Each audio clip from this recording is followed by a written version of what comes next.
Hello, everybody. It is I, Evil Skyman, and welcome back to your regularly scheduled program, Adventures of Avacia, Heavenless Sky. We're here having a great time. Obviously, we have almost everybody here. Unfortunately, Dwell's player page will be late this evening. Work is a horrible thing, and we all hate being reasonable, functioning adults in this world. But regardless, I was lamenting about this earlier, dude. But anyways, we're here now. We're here to play some D&D with our wacky fun characters. I mean, granted, some characters here aren't exactly having a wacky fun time. And I won't apologize for that because character development and some shit. But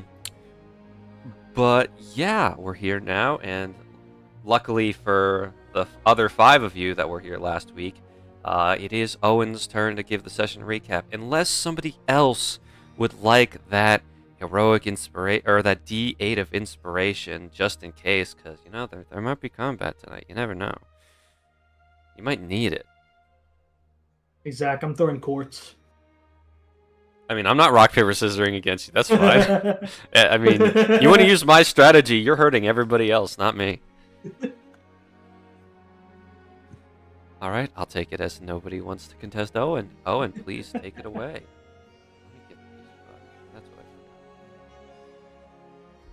I mean, nobody said that, but I don't know if you guys can hear the music. yeah. Nice. One day I'll figure out how to make it so the stream can't hear the music bot, but I can. But yeah, Owen, go right ahead. All right. Bear with me, because a lot of stuff happened. We started it off where we started it off. Within the dojo, 5 people are there. They've been there since last session, getting their training all situated. It is Ariax, Beau, Marl, Sagoon, and Oryx. And they've all been given training dummies to practice with, get their minds together, get their form together. And Master Kedrick Kuso is coming around, giving out advice, being an all-around good teacher like he's supposed to be, because he is a master at his craft. Ariax is the first one he gives some advice to. Ariax is practicing two-handed weapons with 2 daggers, one on each side of his chain. Probably looked pretty cool, like a Kusarigama. Probably, something to think about. And Kuso tells him to focus on the elemental aspects to him. He already has Frost by default, being a silver dragonborn, and then his bond with a black dragon in Zadriel gives him access to acid, corrosion. So he needs to be able to look inward, and not just his body, not just what he can do, but where that comes from with his spirit. Question why he can use Zadriel's acid abilities, focus on the connection there, and he ends up figuring some interesting commonality through that connection, and enhances his sword, slicing through the dummy. Basically, ice starts to grow from the wounds in the dummy, and then as that ice kind of melted, acid began to drip from it. Very fun, very interesting.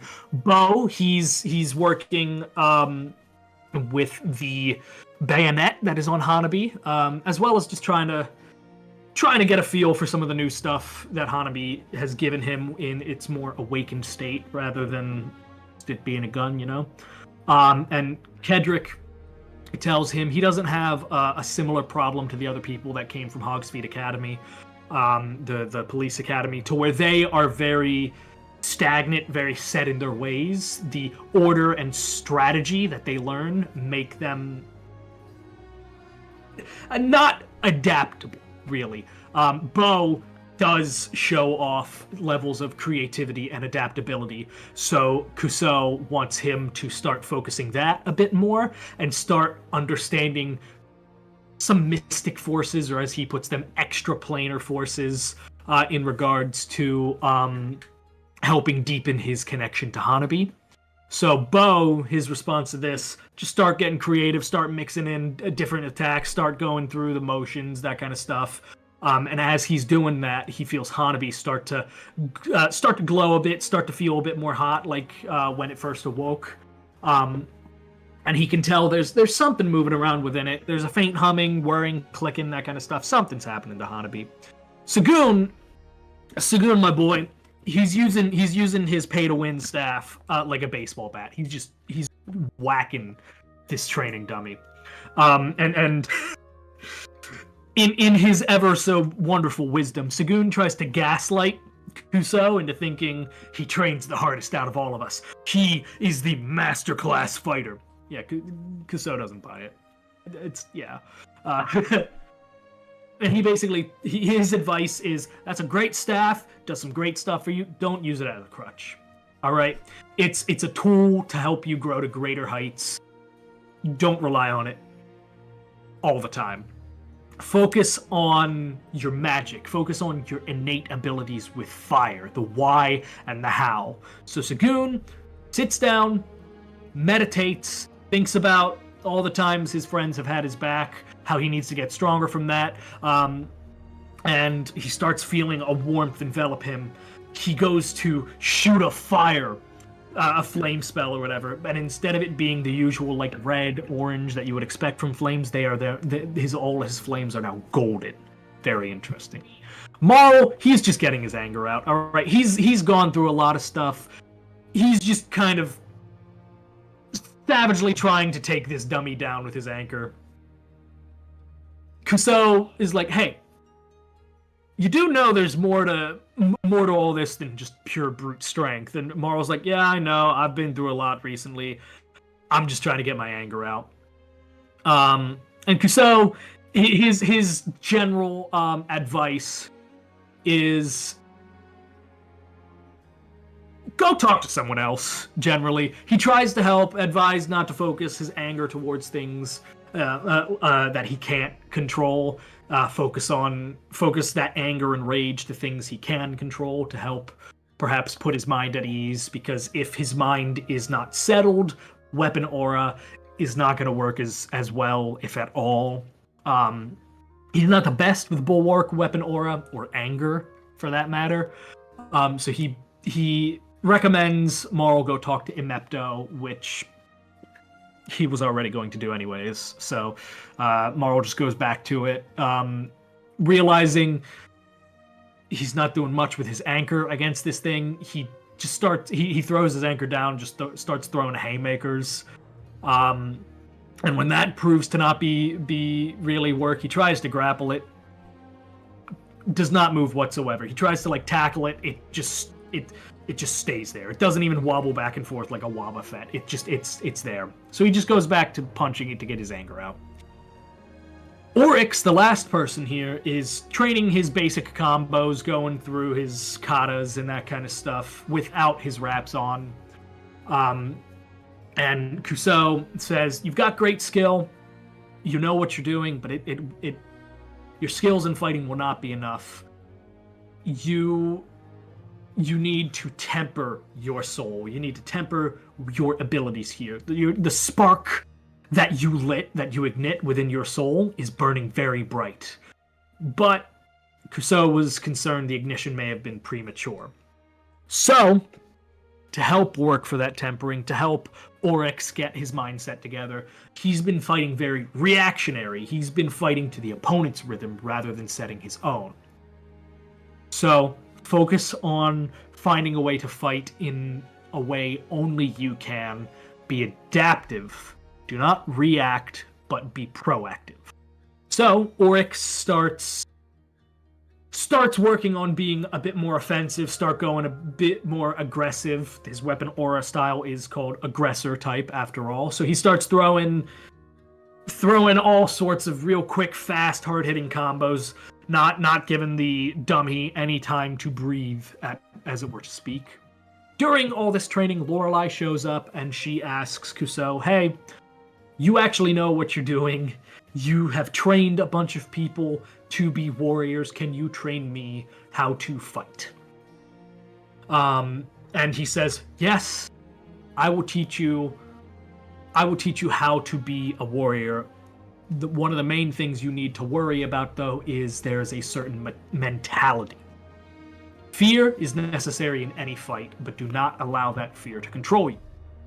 It is up to the hand that wields the weapon to choose whether it is used for protection or destruction. So with that, Kuso gives her some basics, helps her go through, finding proper footing, proper form, going through, the basics of sword fighting. All the while, she's working on dividing her attention between Kuso's training and paying attention to the others. She does not want to be caught unawares and panic during a battle if she's watching someone else's back while trying to watch her own. We all finish our training. We're getting ready to leave. We go to...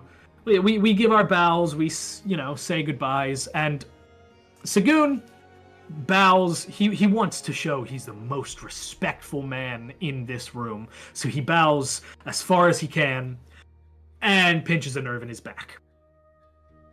He's now stuck, bent halfway over, folded in half. Lorelai has to help him out, uncrick his back, and he just immediately passes out. So, a little bit of strength training, Lorelai gets to carry him home. Ariax is tired out from working. His connection with Zadriel starting to work. So he asks Zadriel to drag him back to the tavern, something of which Zadriel takes very, very literally as he bites Ariax by the horn and drags him down a flight of stairs and through the gravel roads. We get back to the inn, and Oryx goes to check up with Dwell. Some light conversation here or there. Dwell goes off to check up with Lorelai and hand off a bag of 30 passion fruits. And this is when things start to get heavy. As 3 people have some interesting things happen in the night.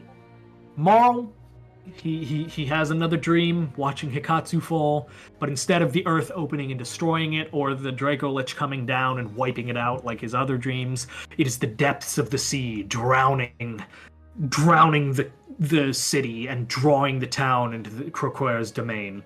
And he can hear his family and friends as they drown. It is not a good dream. Oryx, well, he's downright having a wonderful night. He's sleeping so restfully. Beau has been shaken. He took the brunt of Croquere's power without any sort of protection. He didn't have the grace of the Wild Mother. He didn't have protection of the sea like Dwell did. There wasn't any second corruptor heart like Oryx, or flames of retribution or what have you. He wasn't just a stubborn piece of shit like Marl. He took the brunt of it, and it shook something within him.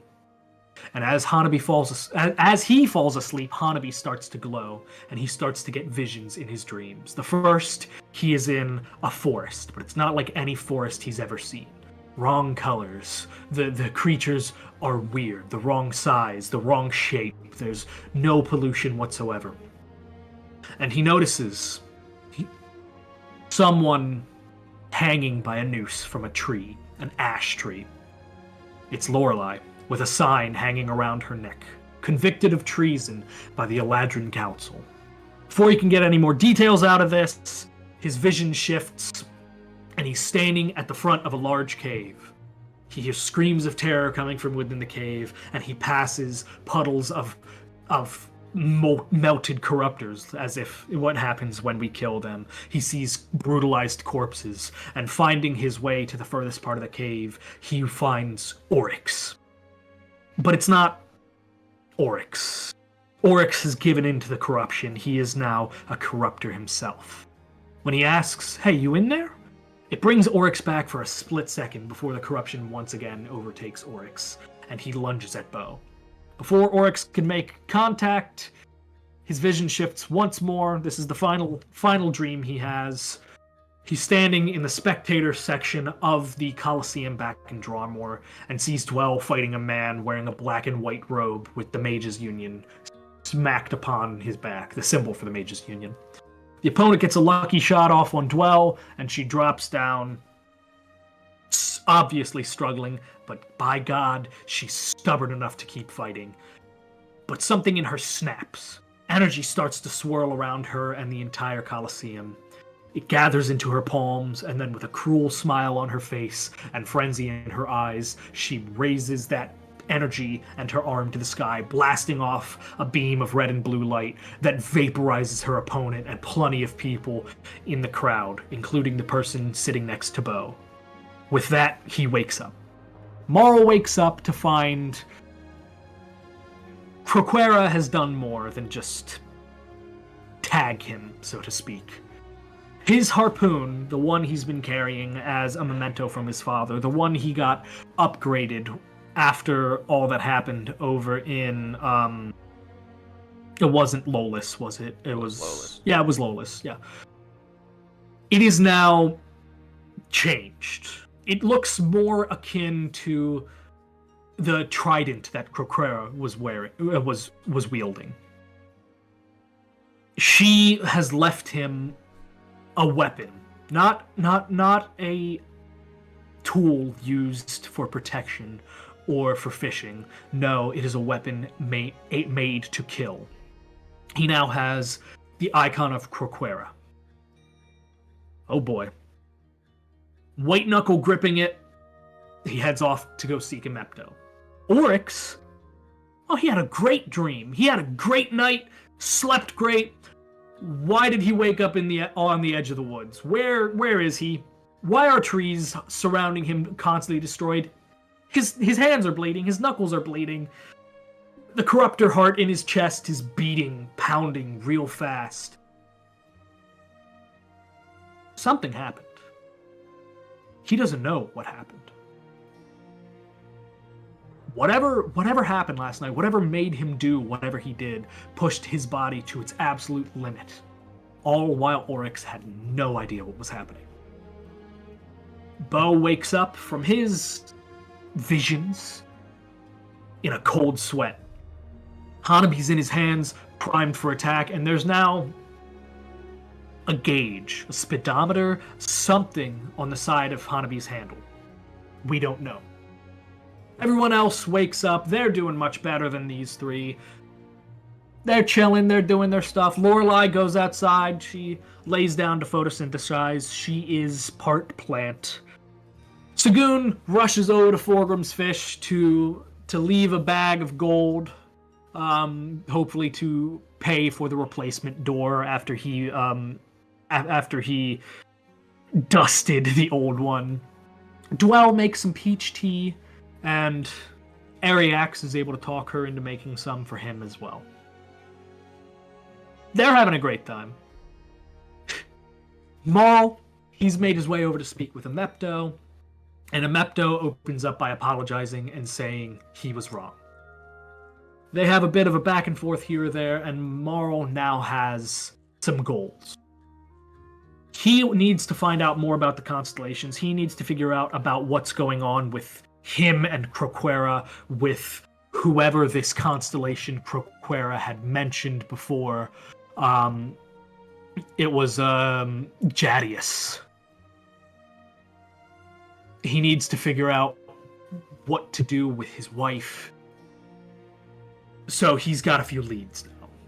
There's a group that studied constellations. His wife was a leading figure within this group, so he needs to figure that out. And there's another group that's been researching and figuring out stuff about the constellations themselves, that they've been stealing tech in regards. They're interested in these constellations. And the Gallery seems to have an interest in this group.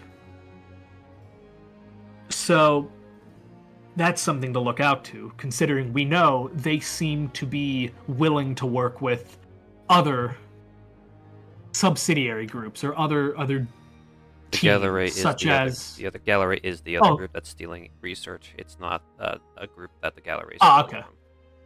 Okay, I thought it was a separate group that the Gallery has been stealing from. Okay. Nope. That may just be the way I formatted my notes. My apologies.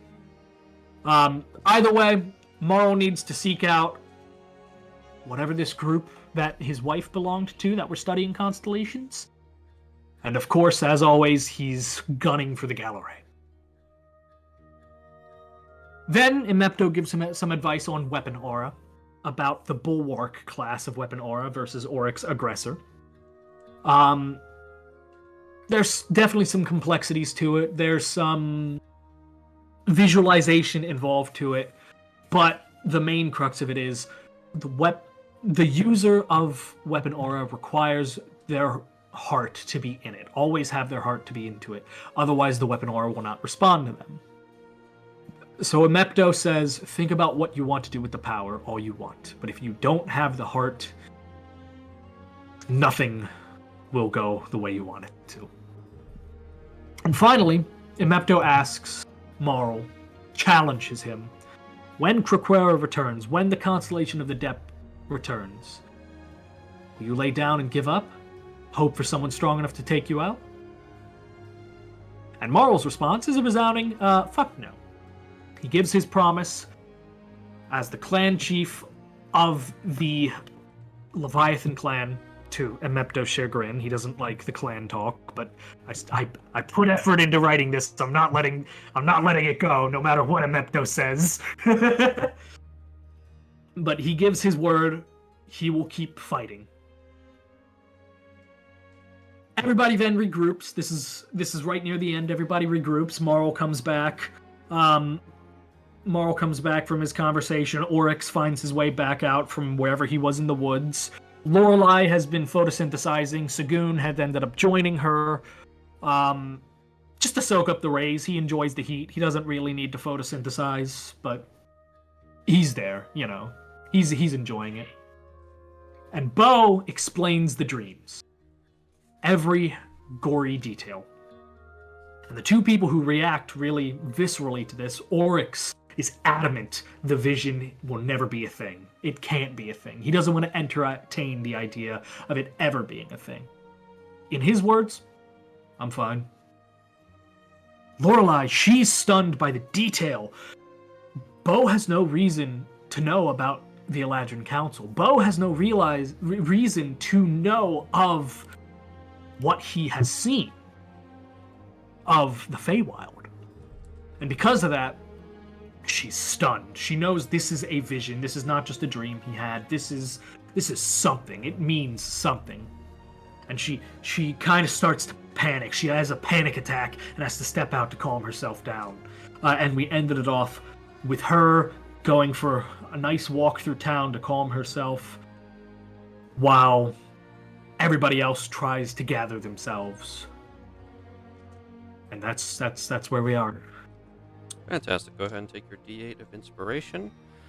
And yeah, with that, we're moving back right into it with, we'll start with Lorelai. You're walking around town right now. You said you weren't going anywhere specific? No, I don't think she's going anywhere specific. I think she doesn't have much of a mind to go anywhere specific. Right, okay. But yeah, is there anything you're thinking about on your walk? Anything you're doing in particular, or are you just kind of trying to clear your head? Oof. I mean, honestly, actually, maybe she might go down to the beach. Okay. In her panic. Yep, you, in your panic state, in the stress of it all, trying to unintentionally or intentionally stay as far away from the forest as possible, you find yourself on the shores of the ocean once again. You look out and you can see, are you going to the docks or are you just sitting on the beach? I think she's gonna go to the shoreline. Okay. Yeah, you hop onto the shoreline and you're looking out over all of it. It's a very beautiful sight, something you obviously wouldn't get in the Feywild, with there being a lack of massive, overbearing bodies of water. And at the current moment, it's a peaceful, serene location. There's no looming threat of a giant sea monster about to attack everybody. You all have saved this territory. And you look out over the calming It's around low tide at the moment, so you can see that there's plenty of washed up seaweed and sea life, or not sea life, but seashells that have been drawn in by the tide. But it's all looking out over the salty breeze of the Bay of Coniston. I think she I think initially she's just kind of watching until she like kneels down in the sand. And she just like double checks very, very quickly, not very thoroughly, but just very quickly that there's nobody like directly around her. Before I think she just like takes her mask off and sticks her face in the water. In part hoping somewhere far off in her mind that maybe somehow just like the first time she'll end up in a different place. Obviously, not very successfully. Yeah, as you look around, you see that there is nobody around at this point in the morning. You can see him at the shack off to the left, but it's empty. You can see that the campfire in his shack is unlit and the door is wide open, showing that it's empty and he's not home. But you look down, you put your face in the water. A couple seconds goes by. You come up. There's nothing's changed. You're still stuck here.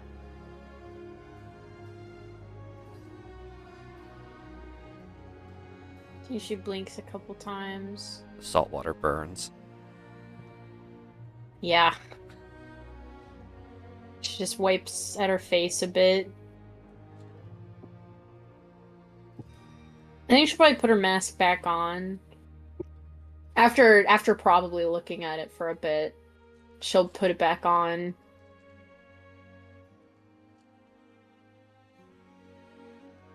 Oh, wild mother, if you can hear me, I don't know what I've done wrong.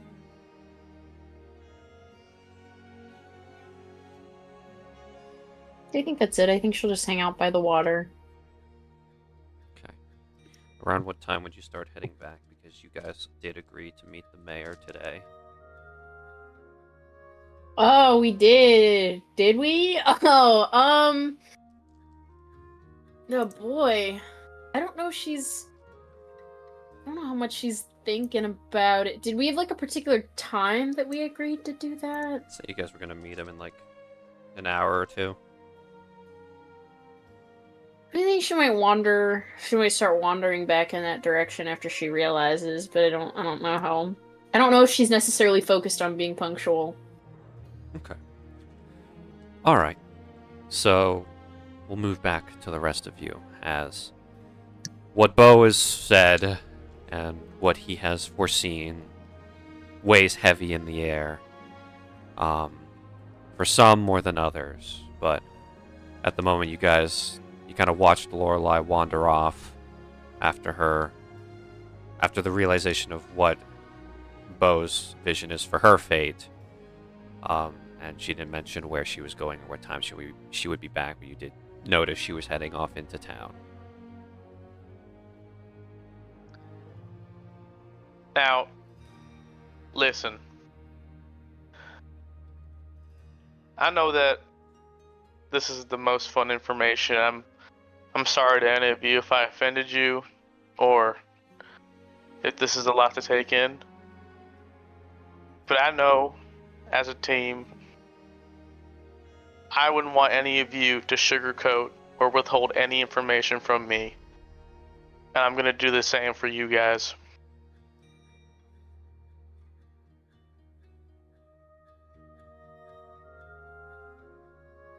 Engines have been running high for the past,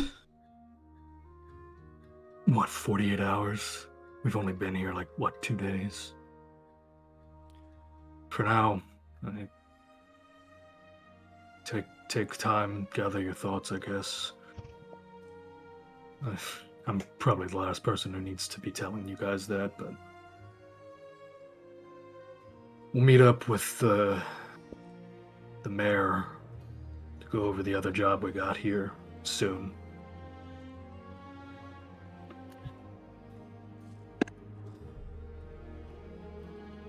Yeah, I think think we definitely need more time than right now to digest this whole thing, and I doubt any of this is an immediate threat. Hell, if it's even real at all. But yeah, I think we let's give ourselves a little bit before we go talk to the mayor. Maybe like an hour or two. Kind of get the tensions down, and then back into the mindset of adventuring. That sound good? Sure. Without saying anything, Oryx just turns and walks outside. Right.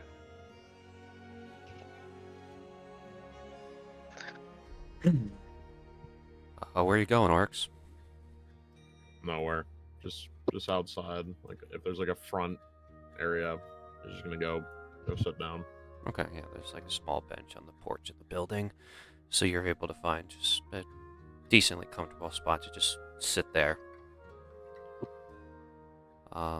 You doing anything or anything in particular? You just No, I didn't want to bring my attention over. I just wanted to leave the scene. Got it. Okay.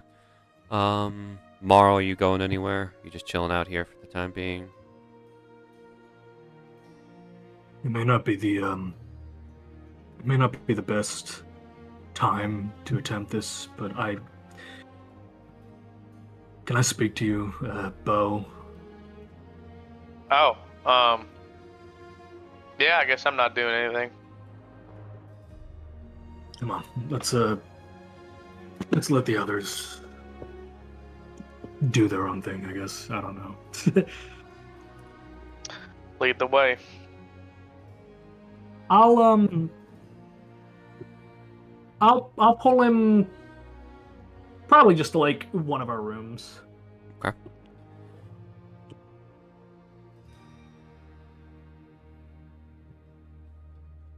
I wanted to check up on you a little bit. You didn't really have any sort of protection against that deep bitch's fucking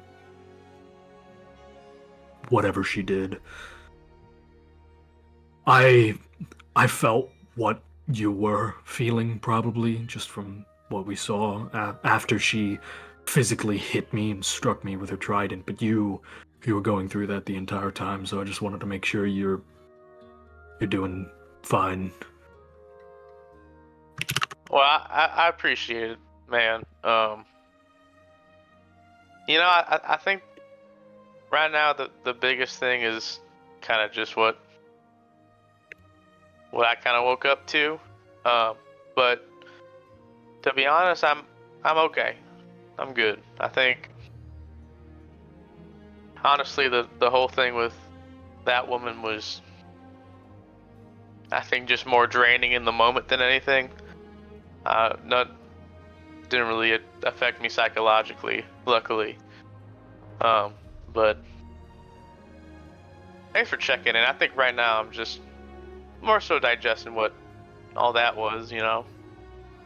That could mean. I know what you mean. It's the last thing I want to think. One of you guys or something could happen, you know. But I think all we really can do is just kind of keep it in the back of our minds, and probably isn't too important right now. So I think, yeah, thanks, man. I think I just gotta take it easy and not, you know, worry about it too much. Yeah. How do you stay so easygoing? I don't think I've ever seen you really, I don't know, emotionally struggle since we've been out here. I mean, I can't even tell you that myself, but I don't know. I think it's just the angle you look at things. There's always an angle that's makes more sense than the others. And being able to look at it in that way instead of how you yourself can only see it. You know? Use some perspective on things.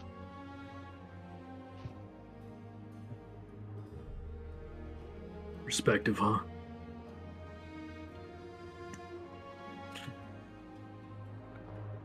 Well, I'm gonna try to be a bit more open with you guys.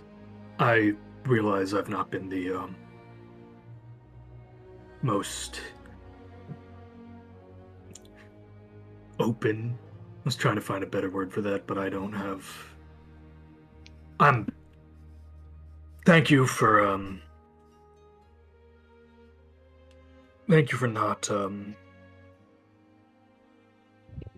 not leaving when I was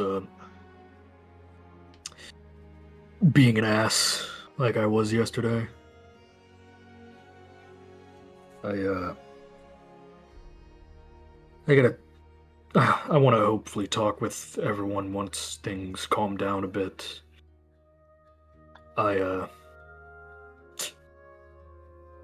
Sorry. He'll kind of just like do like a half smile and nod, like, you got it.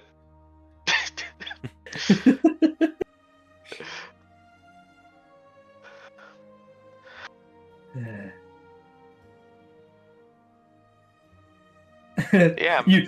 You can obviously tell Marl does not know where else to go, what else to do with this. He's just kind of like standing there awkwardly. He'll kind of pat you on the shoulder and be like, yeah, man, of course. I mean, that's what we're here for, man. And I think, you know, it's definitely harder for some of us with our backgrounds to, you know, be more trusting. But listen, man, from anything I've learned about this crew is that we'll accept you with open arms, brother. So take your time, but like,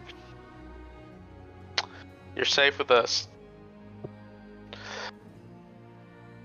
Thanks, Beau. You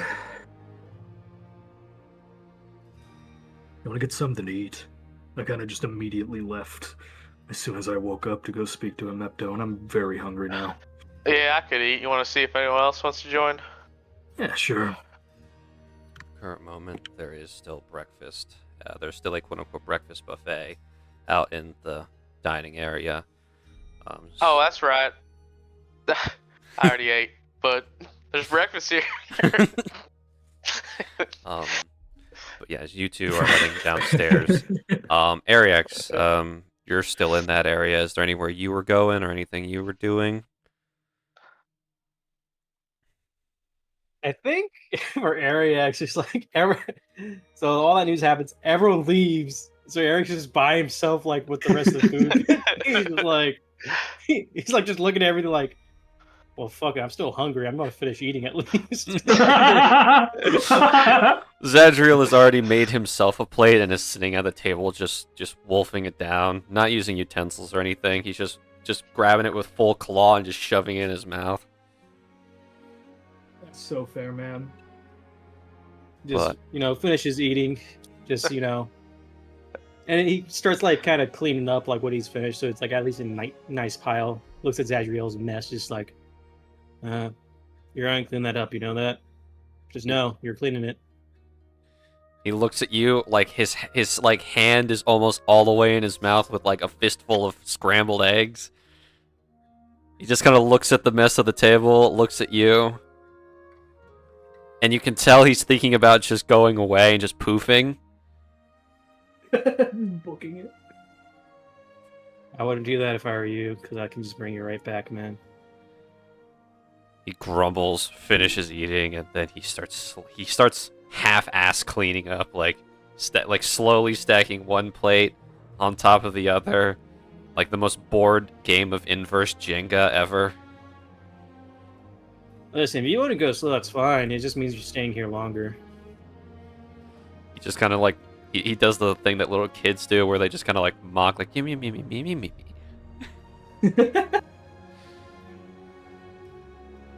As long as you're doing it, it's fine. That's happening. And he'll, I guess. Nah, you're good. You're good. Go ahead. Go ahead. Well, the other person that's currently still within the vicinity of Dwell, but Dwell's kind of sitting, drinking her tea. Sagoon, you've come back from Forgrim's Fish, and you heard all that news as well. Scary. Is there anything you would like to be doing right now? Aryax and Zadriel are eating. Marl's talking with Beau. Oryx is outside on the porch. And Lorelai is somewhere. I'm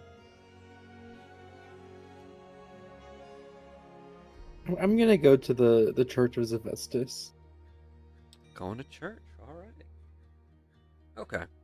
At the current moment, you head on over to the church. It's currently quiet and there's no service happening right now, but obviously there's still a couple of priests and priestesses working.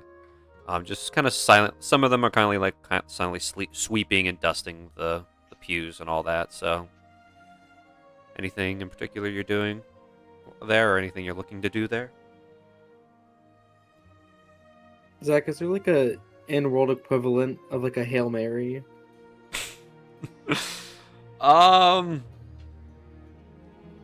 Give me 1 second. Let me just check something.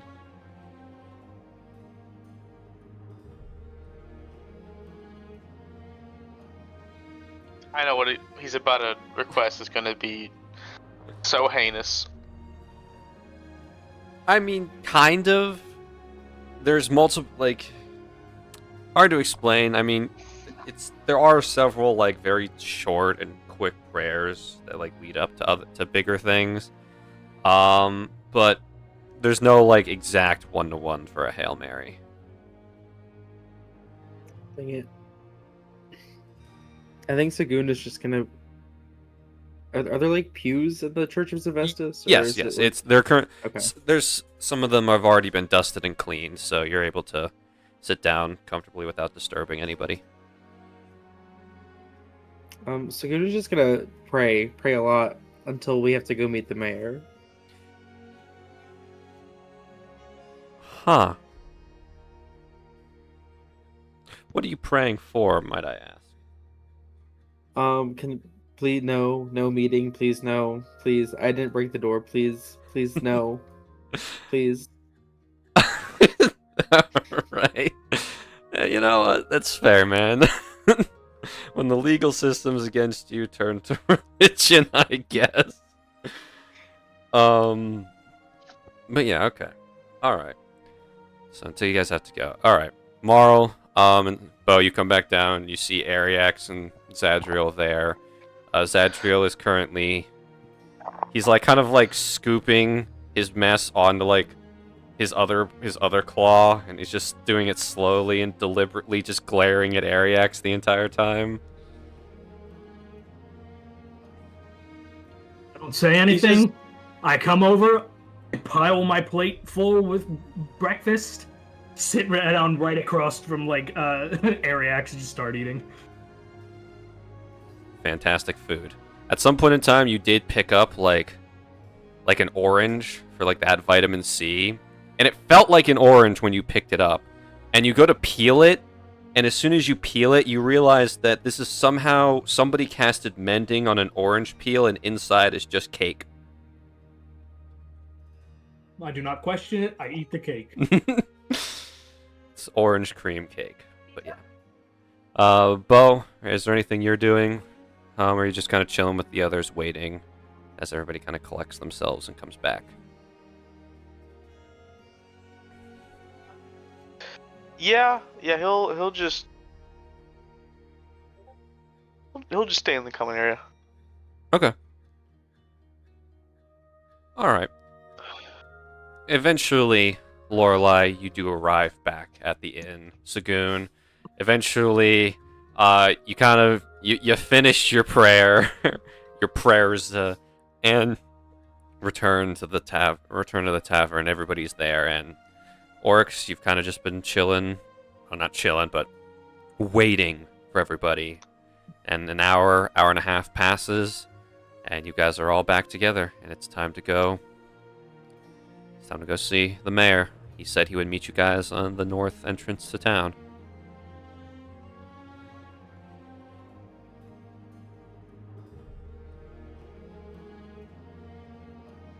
You guys are already heading over there. You walk through town silently. Everyone's kind of mulling over various things, but you eventually do arrive, and you meet the mayor as he's waiting there. There is a member of the town guard standing next to him as you all approach. How's there, folks? See you all. Hope you all got a good night's rest before we send you off to this next job. Well as we can. Right. Quick thing, I gotta address the elephant in the room. Mr. Gok. Told you, did some less than appropriate things the other day with our good friend Forgrim. And his dwarf. Yes, that was me. Understood. Well, you'll be happy to hear Mr. Forgrim has accepted your apology, and since you paid for a new door, he's willing to drop all charges. On the condition that you don't try something like this again in our good old town. Can you agree to that? I agree to those terms. Good. Officer, I think we're good here. You could head on home. The officer just kind of nods, looks at Sagoon, narrows his eyes, and then walks back into town. Well, with that out of the way, let's get on to the better news. I'm going to give you all this now, since you did complete a job already.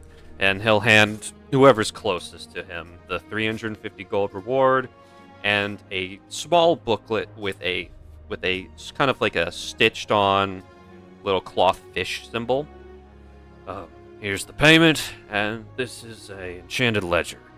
It connects to one of the very many in our office that we use for mercantile purposes, but essentially, you guys will have a budget listed inside, and that's how much fish you can order from us per month, and we'll have it sent your way after you all write it down. Try to keep the orders as one big order rather than several small ones.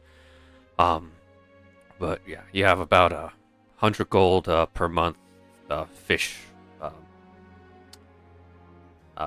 allowance, I suppose. Budget, yes. So that's 50 gold apiece, by the way. Yes, 50 gold apiece for reward for all of you, and then someone wants to hold on to the I will take the constant fish catalog. The fish catalog is in your inventory. I don't have a special item for it, so you can just add a custom note to your inventory.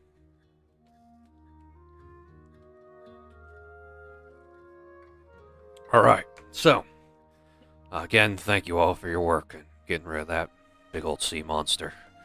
You're really helping us out. With the bay back open up, we can open back up the fishing side of our markets. Now to handle the other part of our issues.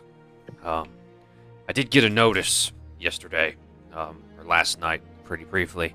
And he'll dig through one of his pockets, pull out a very crumpled piece of parchment. It's from a man named Tanjos, a representative of your guild. Yeah. He's saying that due to some recent new intel, that informant adventurer that's been sent on this same quest you all are on, this quest is being officially upgraded to B rank rather than the original C rank. Oh. The particular adventurer, details for me were scarce, but the adventurer who was on this quest beforehand, he is already at Mr. Monolith's farm, and he says he's there to give you all the particulars of it. So he'll be there to, as far as I'm aware, that's the situation going on. In terms of that, generally what I've been told is there's just a increase in the severity or danger involved with the quest, and it's just necessary to make sure that you all are compensated accordingly for this quest, rather than just getting the normal C rank points for your rank up system.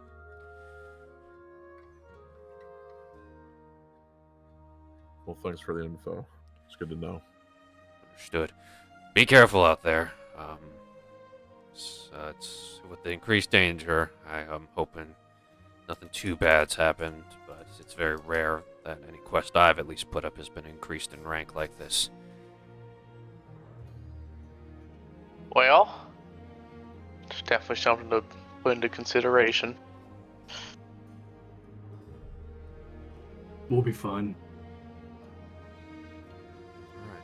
So, you guys are given the location of Richard Monelly's farm. It's about 30 minutes north of town, kind of on the outskirts, just out of like any border that would make Coniston.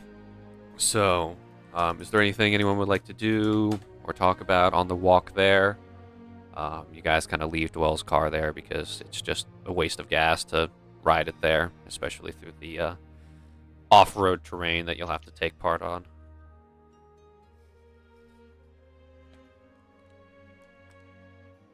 Marl's probably stole some food away from the breakfast buffet, and he's just like eating a croissant as we walk our way over or something. You mean a cake? Sure. All right. So Marl's eating. Was someone else trying to say something? Yeah, I think Beau's definitely gonna start looking closer at Hanabi. This new speedometer looking thing. Okay. Roll me investigation. Ugh.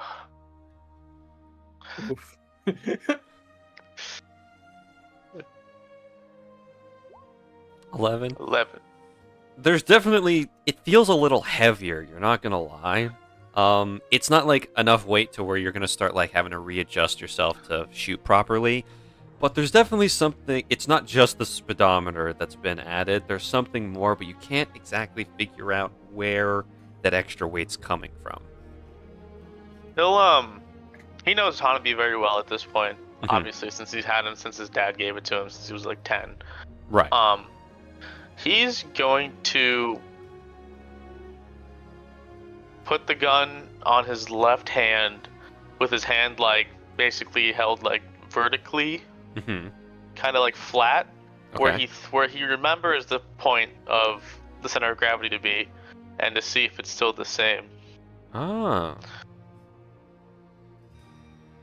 And you've done this since Hanabi's became dormant for its abilities, so you know that with the bayonets added, there's still, you know where the new center of gravity is, but you do notice that the weight is leaning more towards particularly the front of it with the bayonet.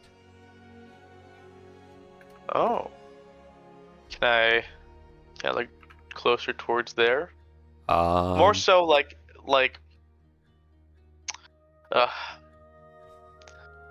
maybe like near where the bayonet connects to the blunderbuss, kind of like in the cracks, maybe, because he knows it's inside. He knows it's not on the outside. Can he like try to? Obviously, he's not gonna do great, but just look through the cracks. Go ahead and roll me investigation at advantage. Okay.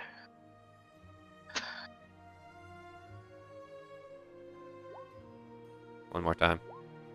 Oh, Wow. Do you have any inspiration for that or anything? let's see. I might have a coin. Yeah, you do have a luck coin. I do have one coin. I'm gonna use the coin. One his heads, two his tails. Roll it.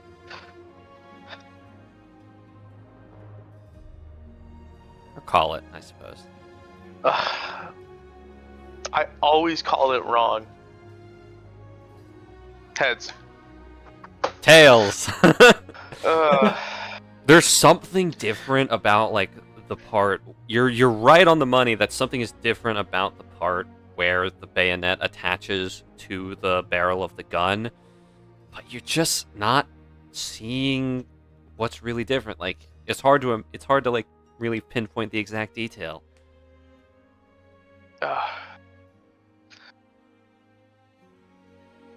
I've never tried this, but can I try to detach the bayonet?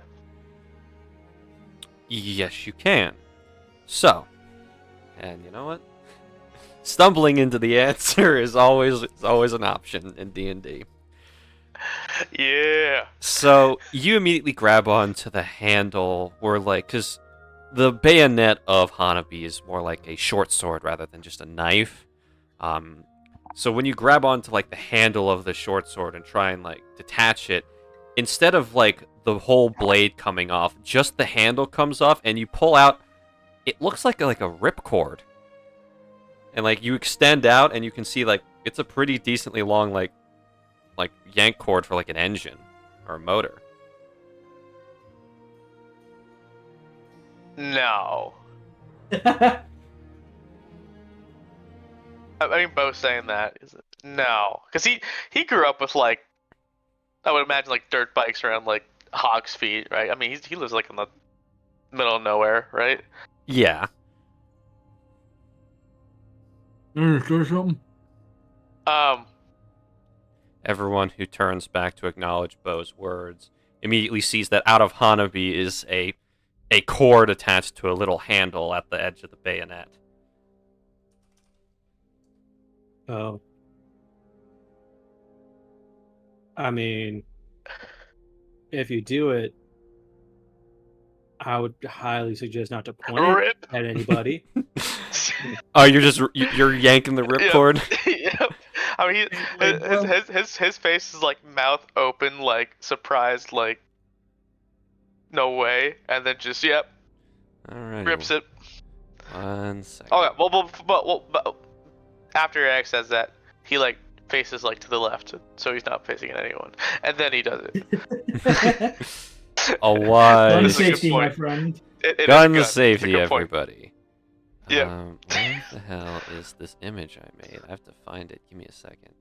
How about I just leave it in the saves? That would be really embarrassing.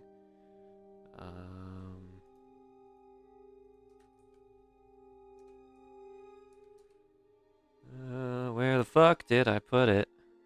Oh, found it. Excellent. I knew I was forgetting an image, everybody. It wouldn't be a D&D campaign if I didn't forget one Hero Forge item I've made. So, this image saved.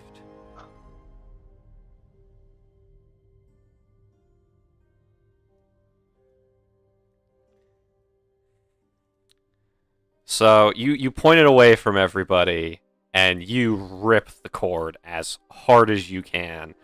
And immediately you hear, all of you hear what sounds like an engine for like, not like some small machine like a lawnmower, but like a full-size, like, powerful hum just come from Hanabi as it starts to like violently shake as the cord retracts back. And immediately, Beau, like, you find it hard to hold on to Hanabi as it's like violently vibrating and shaking. You see steam coming out of various gaps in the chassis, and that glow has returned once again.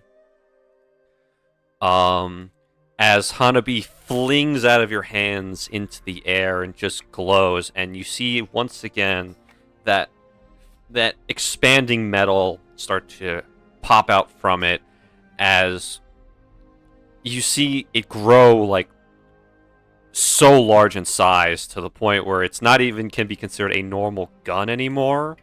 And it hits the ground, and as it hits the ground, two large tires appear on it, and the barrel of the gun extends out into more like a cannon. As if you all look in item visuals and info, standing now where Hanabi was in front of Beau is this lovely vehicle.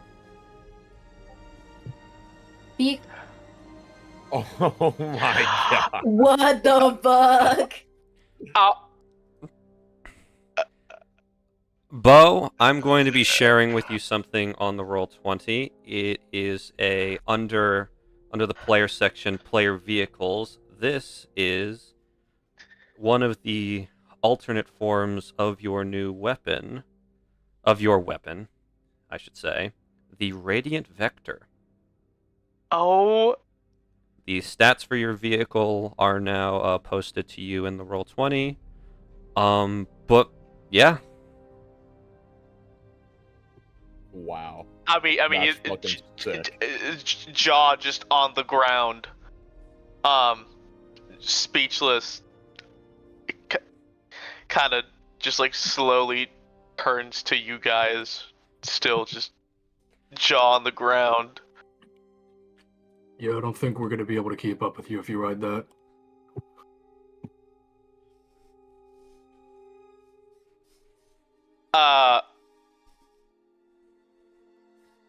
He'll turn back to the once gun. The engine roars to life as the light shines brightly, and you can hear something load into the cannon as black smoke emanates from the back muffler pipes. Is that still you, buddy? It revs twice. Still your gun. Oh my. He'll like slowly approach it, like kind of hold one of the handlebars and swing his leg over and rev it. You see a variety of buttons on the main center console of the motorcycle. There's two in particular. There is the button that literally looks like a cannon firing. It doesn't take a genius to figure out what that button does. There's a button that looks like a sword, and then there's a button that looks like an extra person waving at you.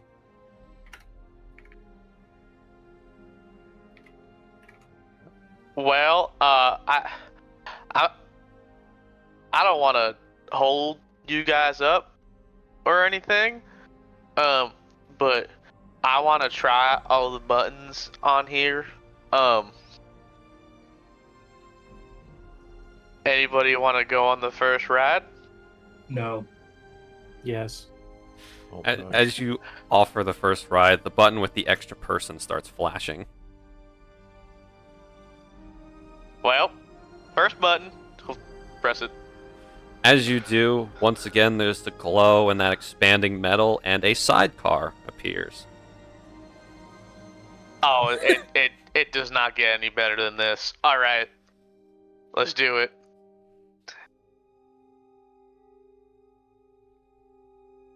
Who's hopping in? Oryx. This seems too cool to pass up on. Oryx, you hop in, and out pops a little helmet. Out of like a little glove box, a helmet pops out that fits nicely on your head, and Beau, one appears for you as well. And it has protection, and there you go.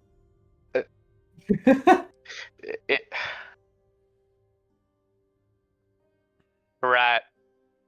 Well, we'll see you guys there, and he'll like very, very aggressively turn the nozzle, or turn the handle, attempting to wheelie. Go ahead and roll me acrobatics or performance. Might have not thought this through. You immediately crash. Acrobatics. Oh, that's right. You're a rogue.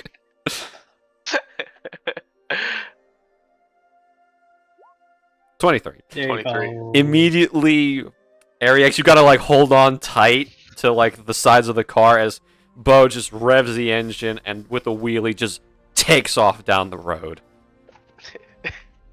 Woo! The rest of you are left in Beau and Oryx's dust as he drives off.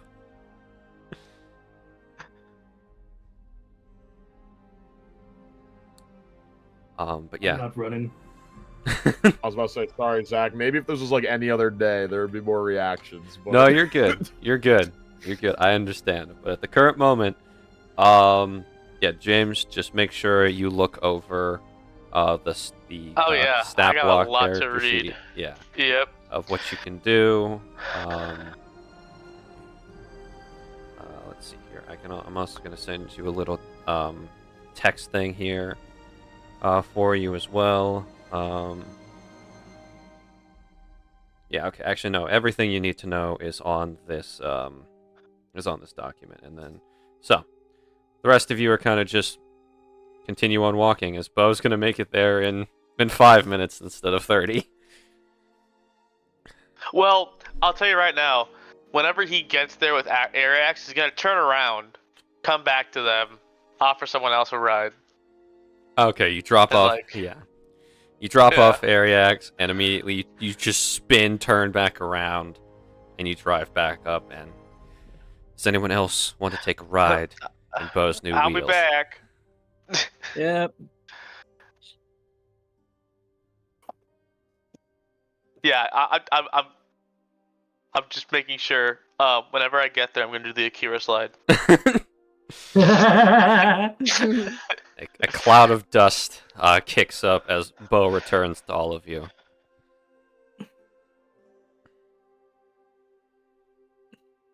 Anyone else? I want to go next. Hop in. Sagoon, you hop in, and for Ariax, as soon as he got off the sidecar, the helmet disappeared, and a new one pops out that fits Sagoon. Wear your helmet, kids. It's very important. Oh, Are it's they, like, it's personalized? tailored.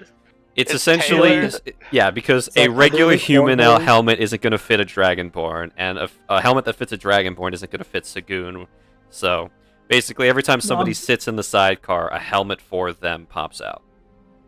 I'm talking about like paint job. Does No. he get like flames? I mean, Beau's helmet has like a cowboy hat brim. Oh, that's sick.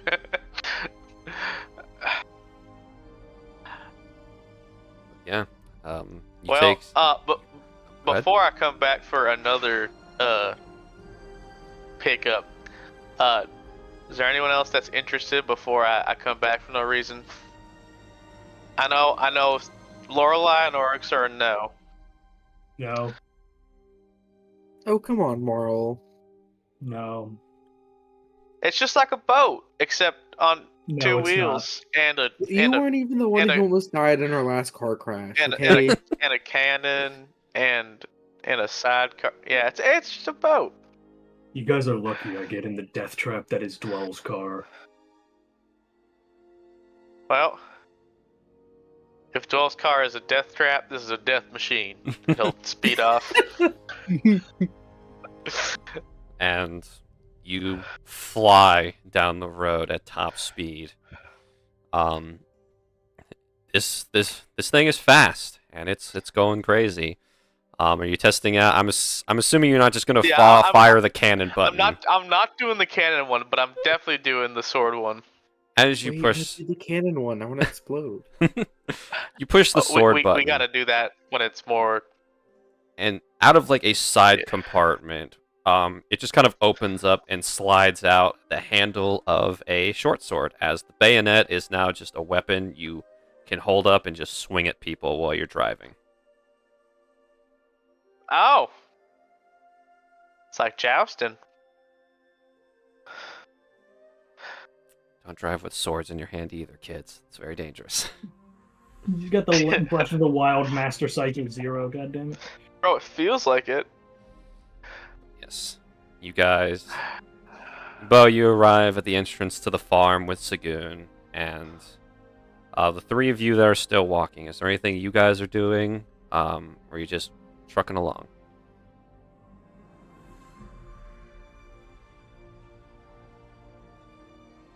Trucking along.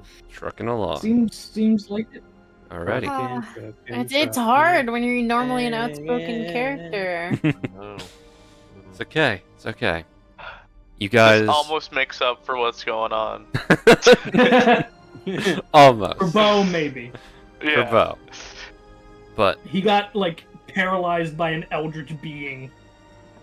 But it's fine. I got a cool motorcycle now. Yeah. but yeah, just a quick note, Beau, about your new toy. right. You can only turn it into the motorcycle once per long rest, and the transformation will end if the motorcycle's hit points hit 0, or you willingly revert it back to its normal state, or if you fire the Justice Cannon 3 times. The Justice Cannon? The Justice. Does it get Christ any better than almighty. this? Does it get any better? I. Thank you, Zach. You are welcome. I have to change the You know- character sheet. It says it can fire 3. They sure don't have that in Hog's Feet. Oh, dude. I was about to pull back up the Hog's Feet with the greatest wheels known to man. Yeah, his dad's gonna be like, I should have kept it. So That could have been mine. Why did it do that when I used it? But yeah, so eventually the 3 of you that are waiting there, and Beau is sitting there just kind of poking and prodding at his new toy, checking out the engine, checking out the specs. It's a very powerful machine. But the rest of you arrive 20 minutes after. Cool. And you arrive at the Monolith Farm. Second.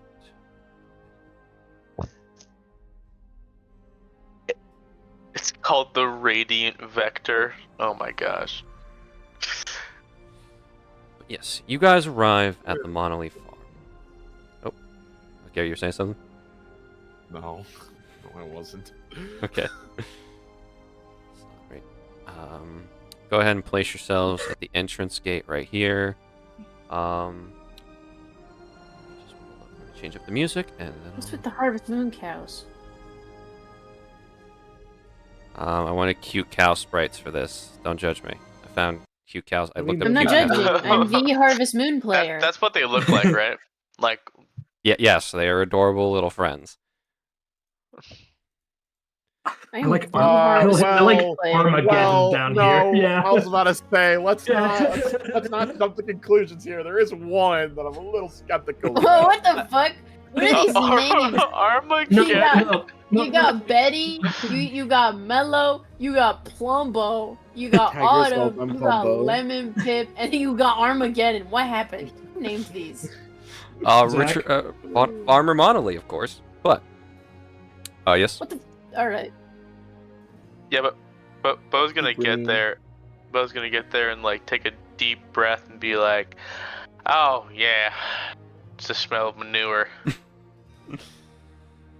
The Monolith Farm is a well-kept farmland area with separated fields growing a few different types of healthy crops, a large fence in section designed to contain cattle, with a decently sized freshwater pond inside. Though, as each of you approach, the common sense of farmland starts to hit you all. It appears fresh manure fertilizer was laid down somewhere. It's fantastic and it's right. I'm kidding. Aside from the smell, the view is wonderful. Each of you see the well-kept region that extends even outside the farm's fence line is well maintained. Nature is healthy here, vibrant, green, without a care in the world. Lorelai, even as you're in your stupor, you faintly hear the humming from forest. The trees are happily singing, something they even rarely do in the Feywild. As you I think it enter... just makes her look Oh. sadder. Oh, I'm Why sorry. did you say that to me? As you enter the sturdy fence gate, you can see that cows are out to graze in their section. There are a total of 5 cows that you can see at first. Each of them seems fat and happy as they roam around chewing grass. Though, it takes a moment, and most of you can't believe your eyes. There's a cow sitting upon the roof of the main barn. It's just sitting there, looking up at the sky. And sitting on a porch nearby, at the farmhouse, is a goblin fellow wearing a classic straw farmer's hat, sitting in a rocking chair, and next to him appears to be a sheep which would only be familiar to Dwell, just kind of sitting there looking at all of you, just kind of narrowing its eyes. As you all approach the goblin fella, whose hero forge I will send in to the chat, gets up out of his chair, and he picks up a large moon crescent staff and begins approaching you all, waving you all down. As this, my good friends, is Richard Monolly.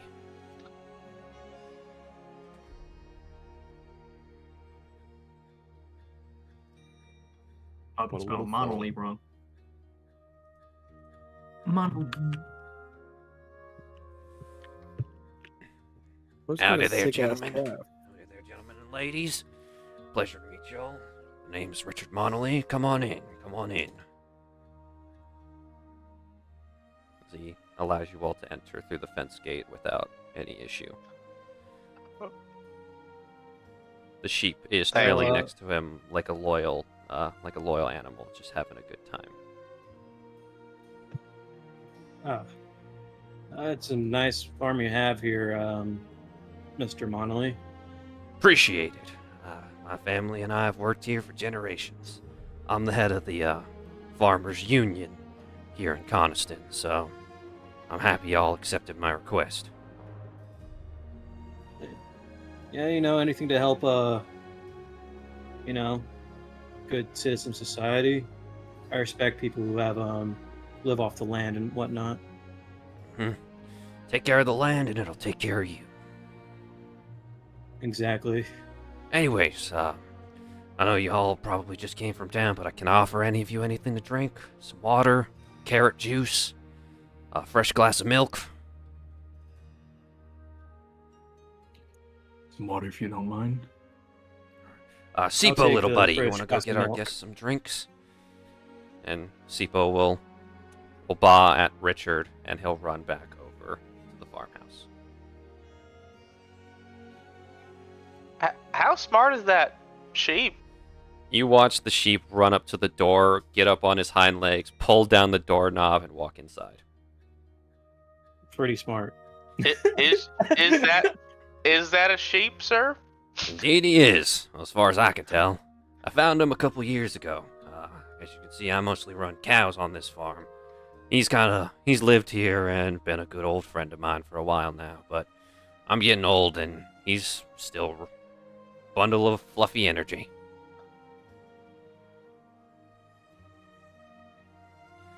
But, here, come on over to the farmhouse. I'll give you guys a tour.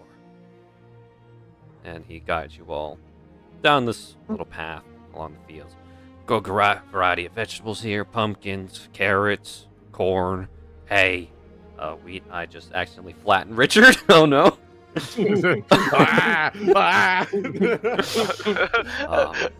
Why would God do this to me? Why do I have access to Beau's token? I think at one point in time you might have controlled Beau for me during a session where James wasn't here. Fair enough. But Come on, let's go party. Fun fact, everybody, you can just use the arrow keys to move your guy whatever way you want. got a variety of fresh fruit, fresh vegetables all the time. Occasionally harvest from the nearby trees, but I don't like to do that often. I leave that for any wild critters that live around here. Plenty of those around. Beau is teleporting all over creation. Well, I'm right here. You were... Did you use the See me function? do it again? And I'll do it again. But yeah. I've got here my cows. Lemon Pip. That one's Plumbo. Mellow. Betty. Autumn. And the one up... Gosh darn it. Armageddon, get down from there! Armageddon just kind of turns slowly to look down at Richard. Moos. And slowly turns to look back up at the sky. That one's always got her head in the clouds. Ugh. She's fine. Now, how? I understand the other five, but how'd you land on the name Armageddon? Well, I'm not gonna lie. The day she was born, you see those two sheds over there? They set on fire. The entire fence fell apart. The carrot field went dry, and there was a bit of infection in the little pond over there. So little old Armageddon was the harbinger of it all. My brother named her, actually. He's on a trip right now. Ah, makes sense. You don't have to worry about her being up there. She got up there on her own, and she goes up there almost every day. She gets down on her own. I've given up on trying to get her to come down by herself or use magic to float her down. She just gets right back on up there. I never see it happen either, which is the creepy part of it all, but she's a good cow, so I don't complain. No, that's fair. Can I look at the shed? Like, is there any, like, plausible way it looks like a cow could get on a roof? Like, No. boxes that stack up to, like, a staircase or, like, a ladder? There is a ladder, but it looks like it can handle a goblin's weight, maybe a human's, not a cow.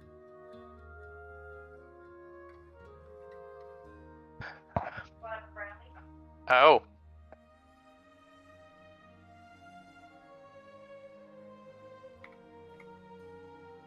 I could speak to her and ask her how she's getting up there if you'd like.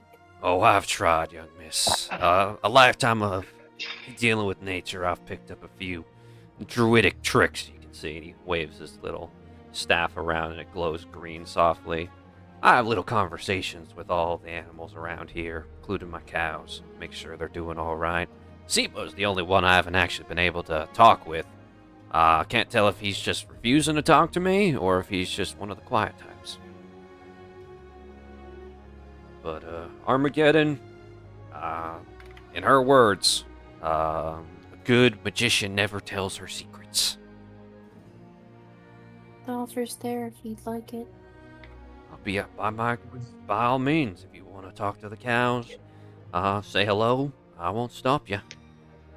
They're friendly the most fellas. Talkative cow you have. That would be Plumbo.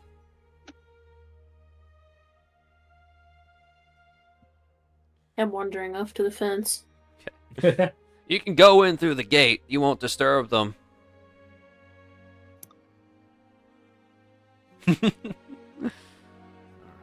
Well, and over there's the farmhouse where I live. I can occasionally have guests over. Nothing too fancy. Just a good old place to call home. And Sipo will come back out with a tray on his back. He's got waters for those of you that didn't even ask for waters, and the glass of milk for X.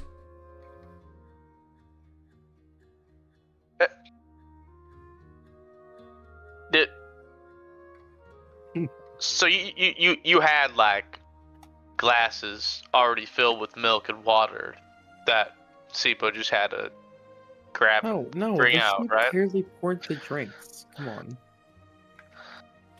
Sipo's a smart sheep.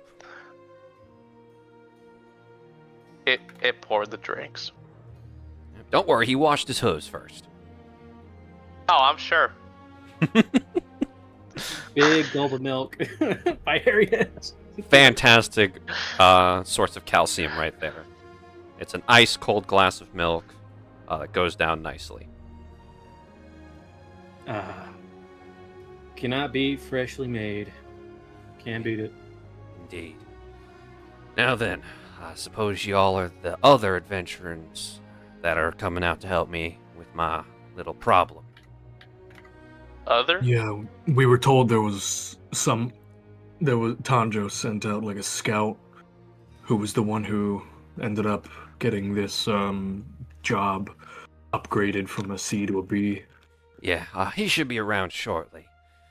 And before we go to him, we'll go over to Lorelai, who you stepped into the cow pen.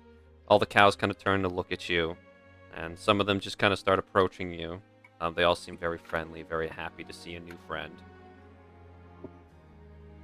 Hello. Hi there.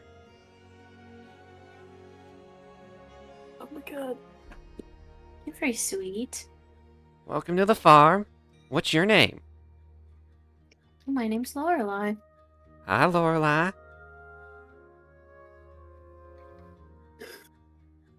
Are they? Which one is talking? Or are that they would all be like that? Plumbo is talking at the current moment. They're all Okay. in unison. I was Including about to say, Armageddon. I was like, I'm Don't being worry, they're confused. not the Armageddon's in the background. Snovers. They're not the Hello, Snovers. Lorelai. There's not the. This isn't Lorelai, the ask Snovers if again. Armageddon's the spawn of Satan. Yeah, Plumbo's the one doing the talking right now. We'll move her next to you. Okay.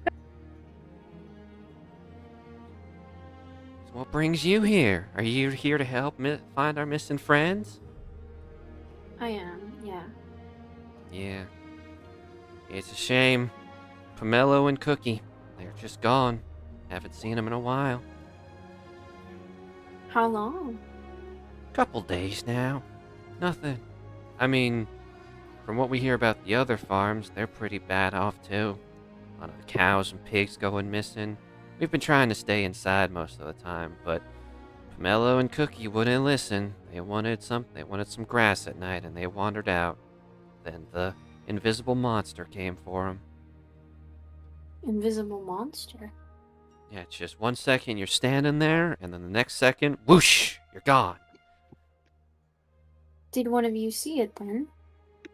Well, none of us saw it, but... And all the cows kind of give a worrying look towards the top of the barn. Armageddon might have spotted it.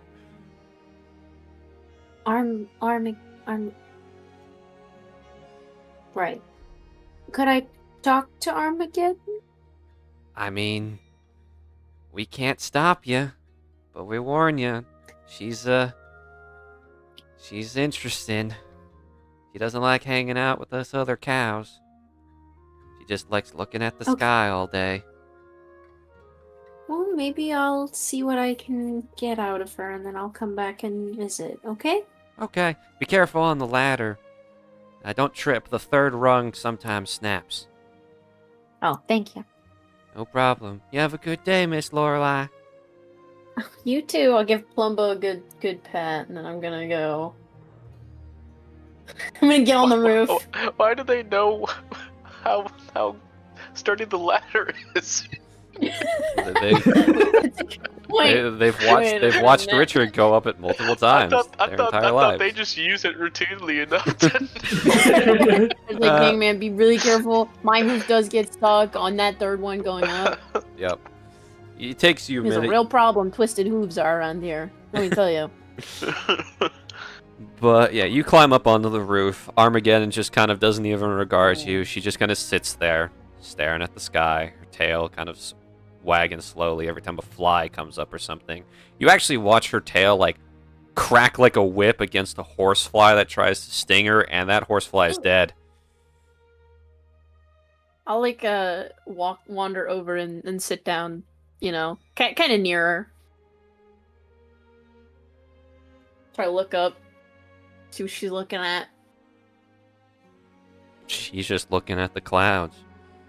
Any reason you're up here with me? Instead of down there with all your friends?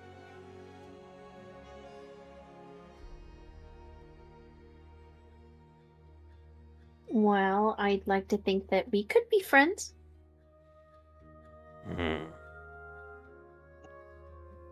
Nah. You're too pink. Hurts my eyes.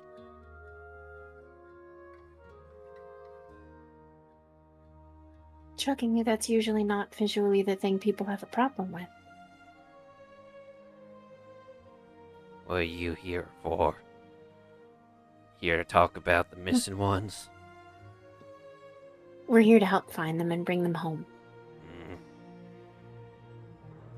Suppose you think I know something. Well, I just wanted to ask you if you do. If you don't, that's fine. I might know something. I just might. And I might carry snacks in my pocket. Just maybe. Well, if you got some solid silver apples, maybe about 2 of them, it might help jog my memory. Solid silver. I have peppermints. I've named my prize Pink One. those even something that you can get around here? I've heard tell of a silversmith in the nearby town. Do you want me to go into town and go get silver apples? 2 solid silver apples. Then I'll tell you what I know. About your friends who have gone missing? It's a circle of life. So why are you staring up at the sky? It's prettier than staring at the green fields. And why do you do it on the roof? 'Cause it smells better up here. Oh.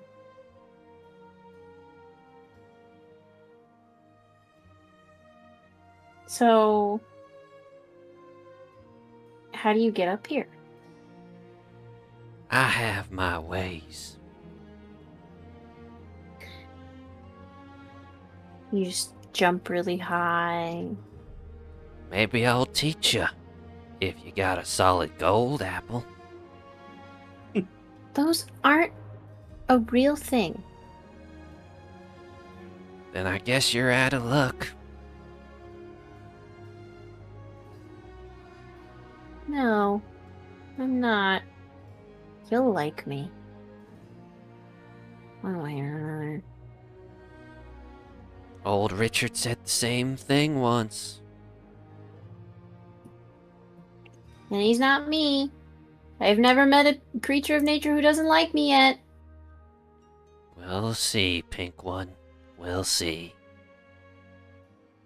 You're on, cow. I'm going down the ladder.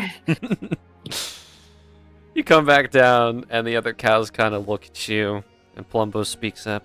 So, you're okay? She didn't threaten you with violence or anything? She didn't threaten to send you to the butcher? No, she told me I was too pink. Oh, yeah. She don't like pink. Or any other warm color, for that matter. Are silversmith and silver gold apples a real thing? I mean, I don't know. I know Richard once came back with like a decorative looking silver apple. Don't know about a gold one though. Okay. Well, thank you. I'm gonna go back and see what I can figure out. Alright. Good luck, Miss Lorelai. Thank you. It's nice meeting you. Yep. Say goodbye, ladies. And they all kind of like put up a hoof and wave goodbye. So cute. Yeah, you come out on the fence, and you can see that everybody else is kind of just sitting there, and the little sheep Sipo will walk up to you with one more glass of ice water on his tray. Oh, hello, cutie. Thank you. He bows at you, and once you take the water, he'll run back into the farmhouse and put the tray away and come back out. So yeah, that's about it for the tour. The farm's profitable, but it's a bit small. I like to keep things humble, not disturb nature too much. Any luck with Miss Armageddon up there? Do you have any silversmith or silver gold apples? Well, there is a silversmith in town. Does he deal in apples? I mean, she made me a decorative one once. Why? What'd Armageddon say? That's her price. Damn. She's still on that, isn't she? Well, I suppose I can run into town while y'all look around and see if I can get the commission price up there, if y'all are okay with that. I might have to take it out of your... I don't mean to be like that, but with the cows disappearing, profits are a little low, so I might take just a little bit off your reward to pay for it, if you don't mind. Just take it out of my coin purse. It's not a big deal. I mean, I don't want to impose. I understand if it's my cow being You're not. difficult. No. I've never met a creature of nature that doesn't like me. This will not be the first. All right. I believe the one I paid for was about 5 gold apiece. So how many does old I will armor give him get? 20. Oh. I will just, no questions asked. I see. Well, I'll ride on into town. You guys just wait here. I'm sure old Hopscotch will be here in a minute. And he'll All right. take the 20 gold and he'll start jogging back to town. I compressed him again. Well, Lorelai, were you able to at least get any other information from the other cows? There was 2 that went missing. Apparently, they just disappeared in the middle of the night. Did they mention where? No. Presumably out in the field.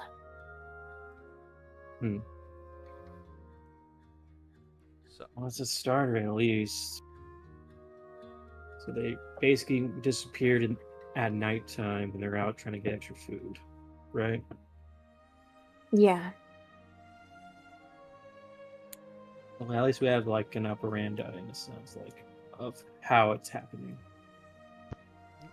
So, as you guys are chilling and talking and looking around the farm, the gate swings open, and a interesting looking feller walks in. As switch up the music here. This guy's got his own theme. It's funny. Oh no. As What the fuck? a grung fella Like steps over the fence. He actually hops over it in one fell swoop. On his head is a nice brimmed cowboy hat. On his hip is a lasso and what appears to be some form of battle axe. Flowing in the wind is a red cape of billowing as he starts stepping up to all of you, as this is Hopscotch the Magnificent. He's so magnificent. Yep. And he walks forward, one hand on the brim of his hat, as he looks at all of you. So, y'all must be Team Overtime. Am I correct? Bo, Yeah. yeah, Bo will like tip his hat and be like, "You got it." How tall is he? He is. Let me check. Let me look at his size. He's medium sized, but he's only about 4 feet. Oh, he is. Okay. He's only about 4 feet. Okay, that was the question. All right. Yep. He just kind of looks at each of you, and he'll look up at all of you. As I said, good to meet you, Team Overtime. The name's Hopscotch, the Magnificent. And we're gonna go ahead and take a 5-minute break. All right. Hello, Hopscotch. But yes, we will Yeah. be. What? what's up with this freaking frog? We will be right back. We'll be back here. Actually, we'll be back here at 9:55. So Wait, is he? we'll Is see he? you all back. Go ahead. We'll see y'all back here in 13 minutes.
And we're back. How's everybody doing? Hope everybody had a good couple-minute break. We're all here, and Paige has joined us. Yay!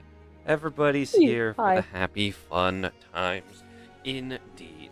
So, as I was saying, as you all now stand here, looking upon the magnificent hopscotch, he looks at all of you. So yeah, good to meet you all. Name's Hopscotch, the Magnificent, and I'm a solo adventurer for the time being. When I heard y'all were coming out here on this quest that I was doing some scouting for Tanjos for, I figured I'd stick around, give you all the particulars that I found while working this here case.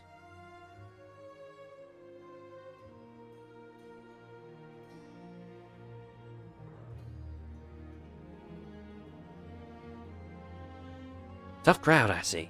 I think we're just enjoying the music. Yeah, no. I think Ariax is literally like looking around. Is like, do you guys fucking hear that? What the fuck? Yeah. Oh, right. It's Well, diegetic. Who's got his own backing music? Right. Hey, That's guys, cut it with the music. And you just see another grung in the trees, just like with the Spanish guitar in hand, just stop playing and disappear slowly. No, Miri. Do you pay him? No, I don't pay him. He just thinks I'm that cool, so he follows me around. I just don't tell him to stop unless I'm having pleasant conversation with good people. So much aura. How much? Take it How for much you, I does it- guess. How much You know, would it cost to have your own backing? I don't know. Paying a bard's pretty expensive these days. Though some adventuring teams have a bard that follows them around, tells their stories, all that. Though I don't think, I haven't heard rumors of y'all having a bard on your side. Closest we got is Dwell. She just lies. Right. Whatever, lad. It is an What do you honor mean, to see Miss you. Donut? Excuse you. Well, either way, it's an honor to see you all. I Might thought it was I an be assist. so bold as to... And he reaches into his jacket pocket and pulls out a notebook. He just kind of walks closer to all of you with a pen in hand, and he just holds it out. Might I have all your autographs? Just curious. Y'all are the rising rookies of the Adventurers Guild, so, you know, trying to... I'm glad that someone finally recognizes us, and Dwell will sign D.D. Why, thank That's you. your signature. I love Daredevil. I'll go up tomorrow next, if you would kindly. Yeah. My oral signature is very, very scrawled, but it has like the little I at the end of Inahi is somewhat stylized to be a harpoon. I thought you were about to say you dotted the I with the heart, and I would have laughed. I was expecting that too, honestly. But next, I'll hold it up to Oryx. If it ain't no trouble. He doesn't say anything, but he'll take the pen and the book. He doesn't have a signature. He never learned how to do it, so he just I was kind gonna of say, does he even have a spells signature? he just kind of spells his name in regular print and just hands it back with an eyebrow raise, why did Marl and Dwell just do a bunch of scribbles? That's weird. Do you not know how cursive works? He'll No go, one ever teach you cursive. Well, you think about that for a second.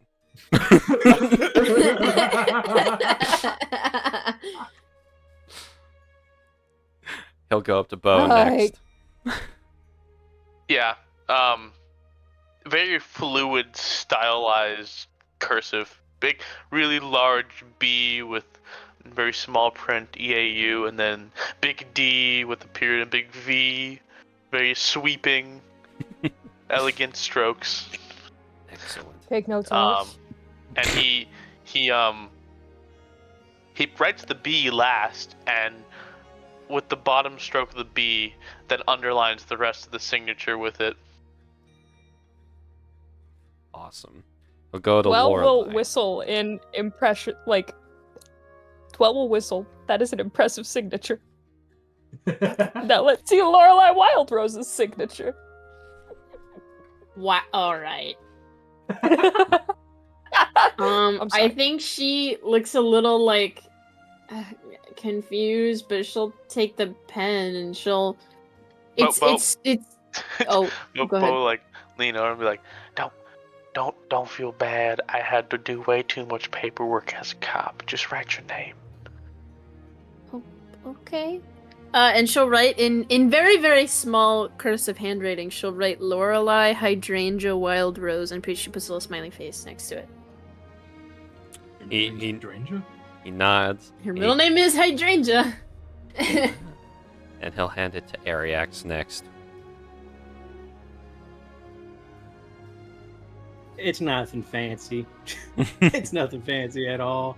He'll do his first name Ariax, and then underneath it he'll do Silver's Ire and kind of do like the thing where it's like that's kind of like the line of like to keep it straight for the first name, and then he's like, oh wait, Zadriel, give me your paw. Zadriel is already a step ahead of you, and you just feel smack as Zadriel has somehow found ink, and he places it on his paw, and he just smacks the paper next to your name. Perfect. He gives it to the guy. Yep. He'll let the ink dry before he hands it off to Sagoon. Similar to Oryx, Sagoon doesn't have a signature. But the problem is he can't really spell his name either. So there's just like a spiral. Hey man, that's what some people's signatures are down to these days. At least make it look like a flame. No. Okay. Spiral. As spiral scribble. As every one of you now has your own page in Hopscotch's book of autographs. He'll nod his head, admiring each of them for a minute before putting the cup back. Anyways, now that the fanboy is out of the way, I suppose I should give you all the information about why this here quest has been upgraded to B rank instead of the C that you all accepted. We would appreciate the lowdown, yeah. Yeah. I've been working here for about 2 days now, and it seems that the cow napping has stopped since my arrival. Whether or not my magnificent self has managed to stave off the thief or the beast is hard for me to say. I mean, I am pretty awesome, but if something that can just grab a cow and vanish, I don't know if I can really match it in terms of strength. My old axe here, it's pretty sharp, but there's only so much I can do by myself. In terms of that, we've discovered traces of various claw marks, unidentifiable from the bestiary that I have on me. I haven't been able to get back in contact with Tanjos with exact descriptions of them yet, but maybe one of y'all have seen these claw marks before.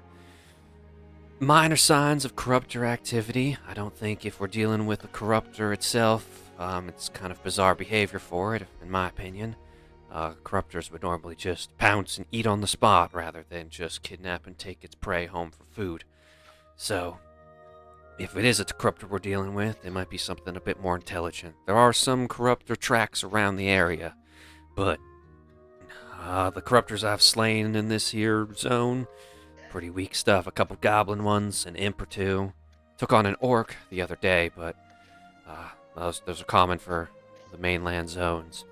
And most of the time it seems that they stay away from this here farm. Old Monolith's druidic magics have a bit of a protection ward that'll alert him, and he'll just he'll blast him with magic. So it's normally not an issue. But again, if it's a smart enough one and strong enough to pick up a cow without anyone, especially the other cow, seeing, it's going to be a bit of a difficult case. So, with the nature of being able to grab a cow and run with no magical signature present, I suspect that it's probably for the best if this was ranked up, just in case you're dealing with a stronger monster or more organized group.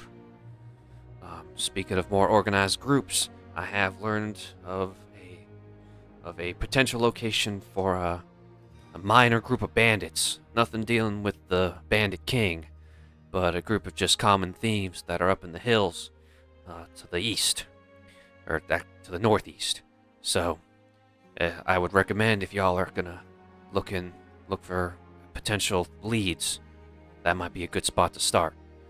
But other than that, I don't got too much else information.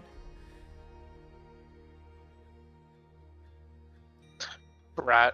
Well, thanks for coming out here and telling us. Oh, no problem. Yeah, I suppose I should be going. There's other stuff for the magnificent hopscotch to be doing. I mean, clearly you all have got this here task handled, right? Absolutely, we do. But like, if y'all wanted help, I suppose I could stick around a bit Would longer. you like to help us, Hopscotch? You know, I don't need would it. be honored to help. Well, if Mr. Wells says y'all don't need help, No, don't listen to I her. tip my listen to hat her, to it's- you, but we no, it's don't alright. need any help. You We are don't more have than a hat. equipped to Wait, take wait, care of wait, this. You do don't not I have a hat, I hat. just don't wear it. Well, we'll pull out their stupid little witch's hat and tip That it. doesn't count. That doesn't count. Don't listen to her. Can I rewrite my autograph? I'm regretting it already. I He'll, don't like it. he'll hold out his hand and be like, "We would love your help." wonderful, much appreciated. And he'll shake your hand, Beau. The name's Hopscotch. Uh, I'm a C rank solo adventurer. I'm a marksman pitcher classification. Well, he'll tip his hat. Same here, brother. Okay, how does that count? But my hat doesn't count.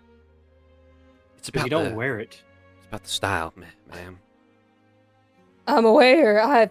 Listen. I need to figure this thing out. I need a better hat. I don't like this You one haven't very even much. used the fact that you you're don't attuned have- to that. Mm-hmm. You don't have to have a hat thing. It's okay. Sure. I suppose we should wait for Mr. Monolith to get back with them silver apples. I mean, yeah, we probably should, but you mentioned do you have can you describe the claw marks? Because you said you weren't able to identify what creature it was, right? Yeah, here. There's actually some on a nearby tree on the top of them. Follow me. And he'll lead you guys off a little outside the fence of the farm. About, one second, I gotta zoom out. He'll lead you guys, over here. Fuck, zoom too far out, I can't look on his token. So, yeah, he'll lead you guys over here, past the fence, just on this section. And he'll show, and he'll seem to forget that you guys can't do what he can, and he'll jump, really high into the tree and just start climbing up of it. It's up here, just, on the top here. The tops of the trees got a couple of them. I think just to show Hopscotch, because I think for Ariax, he's thinking that he might have a better shot of just identifying it. Just chain up right next to him, just pull himself up to it. All right, where at? You grapple hook up to the top area. Go ahead and roll me acrobatics. Does it matter if I have a climbing speed? Question. Oh, you have a climbing speed. My bad. Yes, Yeah. you're fine. Yeah. You climb on up, and let me see here. There is a roll for this. Go ahead and make me a. Well, since Hopscotch is pointing them out to you, you don't have to do that. Go ahead and make me a history check. History. 15. 15. You take a look at these, and you're intently examining them, and you narrow your eyes because you've seen these claw marks before. These are wyvern claw marks. That's crazy. Ariax wanted to go see him. Huge. Huh. That can't be right. But the rest of you down on the ground, you look around, and like Hopscotch says, there are signs of corruptor activity. You see a couple drips of acid that the corruptors leave behind whenever they wander around. That just like the burn marks of the acid. There's no corruptor fluid, at least fresh, around here, but it's just there appears to be droplets everywhere. Or once was. Hopscotch, you've been here a bit longer than us, but do you have a good idea of what lives around here creature-wise? Hard to say. I mean, the corruptors have pushed out a lot of the monster population. Obviously, the bandits still roam around here. bit braver than the rest. But in terms of critters and stuff, there's a couple bears, a mountain lion or two, plenty of bird species, but nothing that could make claw marks this big. Well, that's understandable that you wouldn't notice what these are, but fortunately for me, you kind of have the expert of the group of this. These are wyvern marks. Oh my, that's concerning. A wyvern hasn't been seen in these parts in years. No, luckily for me, I'm from Nyland, so I'm at least familiar with these kinds of marks. But that's why I asked you about what creatures live around here, because to be honest, these kind of seem out of place. I'll say. Like I said, it's weird that they're on the top of the trees, but if it's a wyvern, it makes sense. But this is really the extent of where my research has gotten me. Like I said, I've been patrolling at night these past 2 days, but nothing's really gotten me any closer to figuring out what's going on. Or these the migrate. Jack. What's up? Would Ariax have an idea Of if they do or not? wyverns migrating? Yeah. Most of the time, the wyverns that you've dealt with stick to one area. They'll nest for a time. Wild ones, at least, will. The domesticated ones, obviously, they chill with their riders or partners for life, and they just kind of hang around wherever they go, etc. In terms of feral ones that exist out in the wild, if it was to migrate, or if they were to migrate, they would do in large packs. But from what you're seeing, and with a 15, I can tell you that you can tell that only one wyvern made it. It's a big one, but these ones, the wyverns rarely migrate from the home they create for themselves unless something pushes them out. So it's hard to say in this case. It's possible, but it would require something bigger and scarier and tougher than the wyvern to force them to move. Is there a way for me to determine how old these marks are, by chance? You can go ahead and roll me an investigation check. All right. Zach, what I was also trying to get at, what I know about corruptor activity in the sense that even if they are not what they originally once were, they typically don't just straight up leave their native area and will just go randomly somewhere else. Usually it's still if it's a bear territory-esque, a corruptor bear is more likely to still be there than not. Right. In terms of that, Oryx, you would understand that there has your experience with corruptors has bled into a level of a minor level of research, and you understand that there has never ever been a sighting of a corruptor wyvern. Right. Okay. Then in that case, you'll kind of just continue in the thought process. Well, then the best bet is the fact that either the Gallery or the bandits were the one who probably captured it, brought it here, turned it, and then let it loose. At least that's my guess. I don't know much about the Gallery. I only know what Tanjos knows, and even then it's limited. And like I said, this is a minor bandit group. I don't know what resources they've got, but yeah, I'm glad we upgraded the ranking of this quest. Oh, I'm glad no C ranks or lower decided to try and take it on. Mm-hmm. He'll hop down I from would the also tree. like to... Oh, go ahead.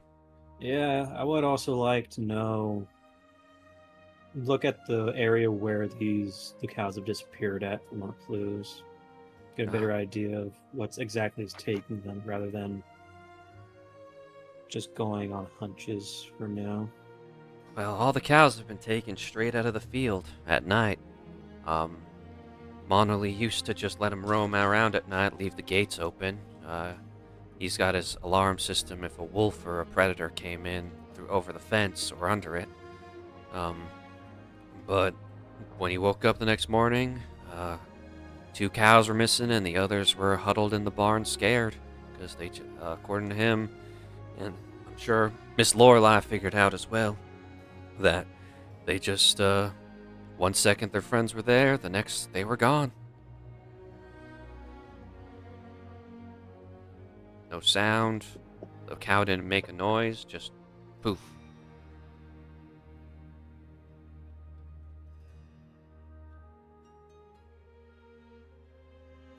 Yeah, we need. I don't know about everyone else, but I really would like a general area of where they disappeared at so we can search that place and maybe find something. But seems like Armageddon is at Lorelai. It's kind of being. Is withholding information. Yeah. As if on cue, Monolith comes running back into the town, in several items clinking in a sack he's carrying. Okay, I'm back. Sorry about that. Had to put in a rush order, but we're good now. I got the silver apples. Quicker than I expected. She had a couple already made, so she only had to make one. Whew, these are heavy. And he'll hand you the bag, Lorelai, and inside are 4 solid silver apples, finely made. She gives a salute to the rest of you, and she'll head back off towards the cows. The cows all will happily wander over to you as you come in, expecting pats and attention as you head on over. But Of course. Once you start getting closer to Armageddon, they all slowly taper off. Alright, you climb back up onto the roof. Watch that third rung. Yeah, her foot slips a little bit. She's like, fuck. Well, I have something for you.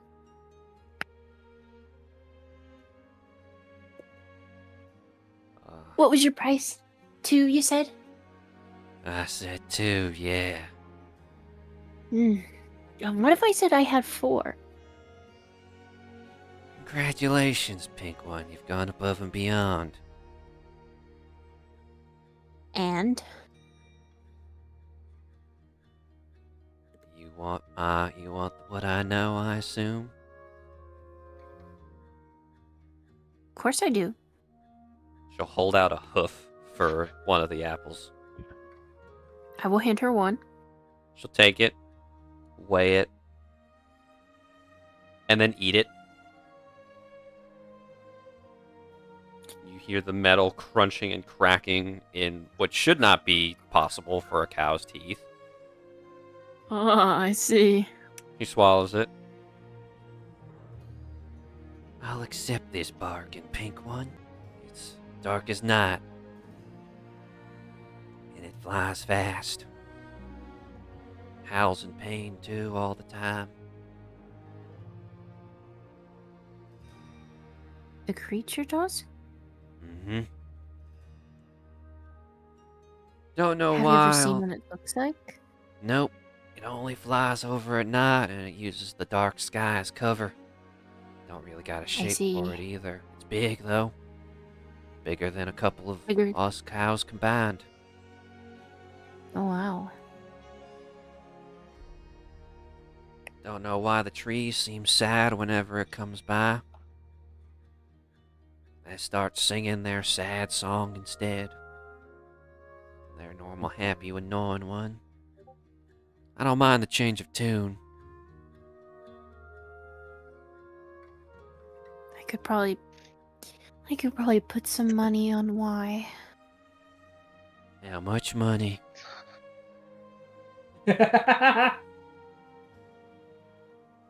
Don't push your luck. It's alright, my gambling times are behind me. That old Sipo fella drained my savings. The sheep? If you could call it a sheep. It's no more What sheep is than I am a cow. You're. What are you then? For now, I'm a cow. In this life, at least. Same with that sheep. In this life, it's a sheep. Okay.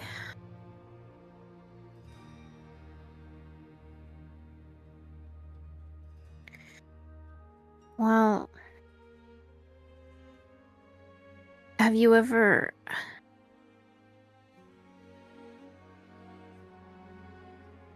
Hmm.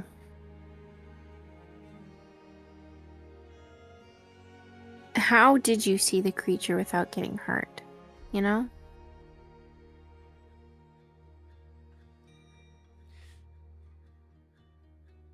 Very good at being quiet. Other cows were being noisy, chewing away. Besides, I'm sure that creature knows I would go down fighting. Gotcha.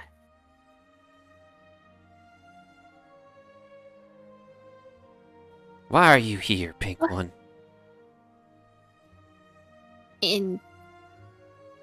On this farm or up on the roof? This ain't no place for your kind. Not since the ancient times. Who do you mean by that? Your people weren't supposed to come back here.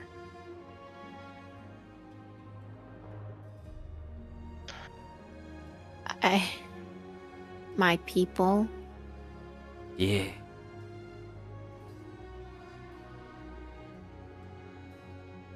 It's a little bit.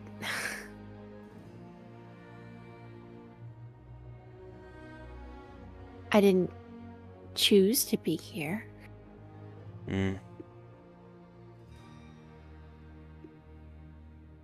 Seems your queen is slipping. If you ever do My go what? back, I'd check on her health. What? Look at you got me talking, rambling now. I must be slipping. You leaving those apples or not? Tell me more and you can have another one. The agreement for my information was 2, and you've only given me 1. And I have. And I can give you more. I have 4. Give me the other 2 and I might let you in on something. I'll give you 1 and then we're back to our original bargain.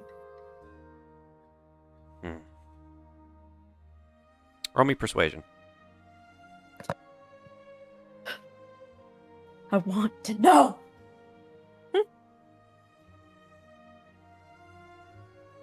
I have advantage because I'm wearing my armor.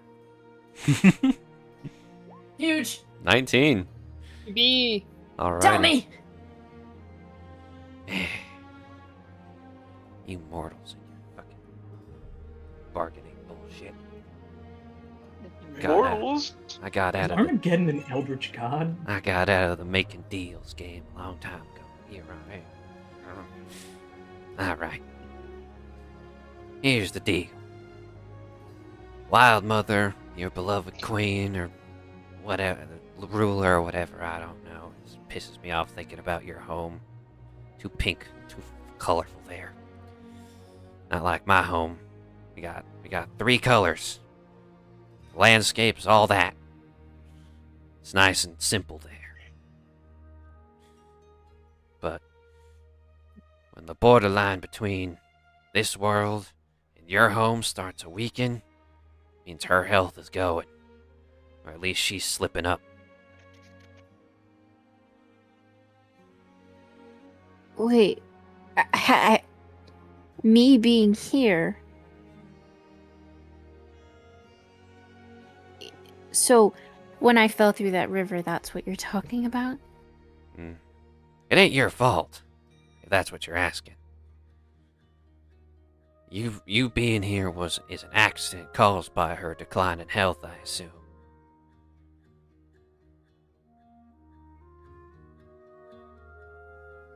I could be home. The Wild Mother and her realm are connected.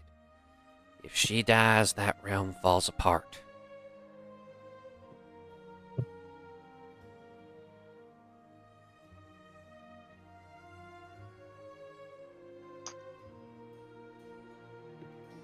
So me being here is...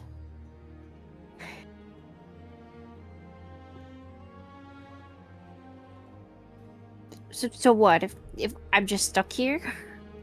Oh no. There are ways back. Your home ain't cut off from the rest of us like the Shadowfell is these days. Plenty of portals around. They're just not open very long.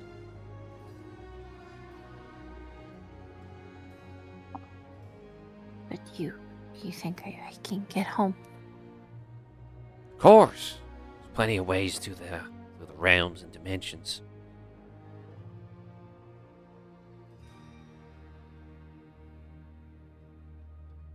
I think she sets down the rest of the apples. If you know, tell me.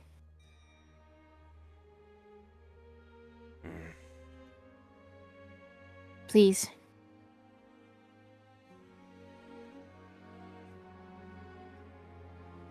There ain't no direct system for me to tell you. No step-by-step process that you'd survive going through, at least. It wouldn't get you the way home the way you want it to. I'll tell you that.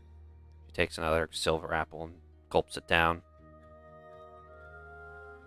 But I'm telling you this. There are ways back. And you're lucky to be here instead of outside this weird barrier that big old tree's putting up.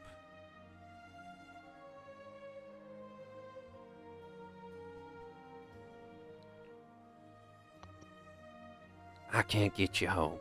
No one can.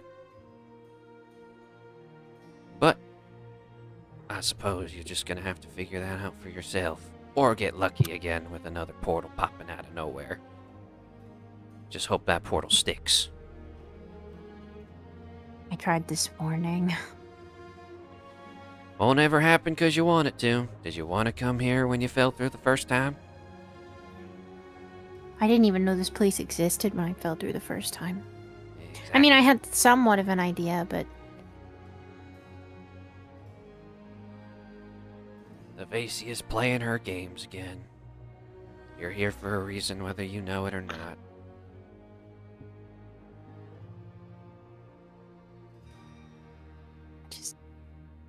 I'm really homesick.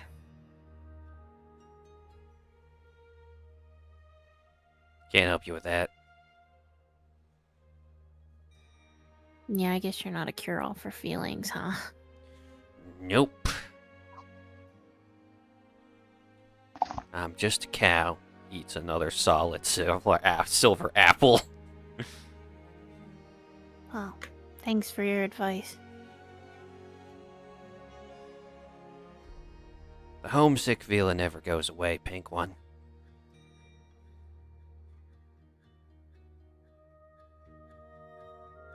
Oh.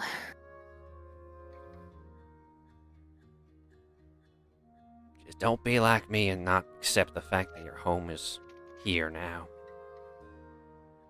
I'm sure I'd have fun down there with those 5. Maybe one day I'll hop on down there, live as they do.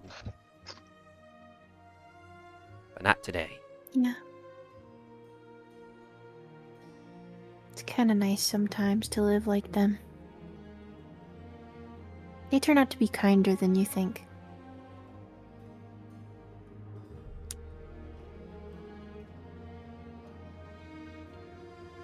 Goodbye, Pink One. Come back if you want to learn my secret to getting up on this here roof if you got a golden apple. Eat Oh, some. I haven't forgotten what you said. Good. Now bye. You're ruining my Enjoy your apples. skygazing. I'm going. Alright. And you head on down. Back over to your friends.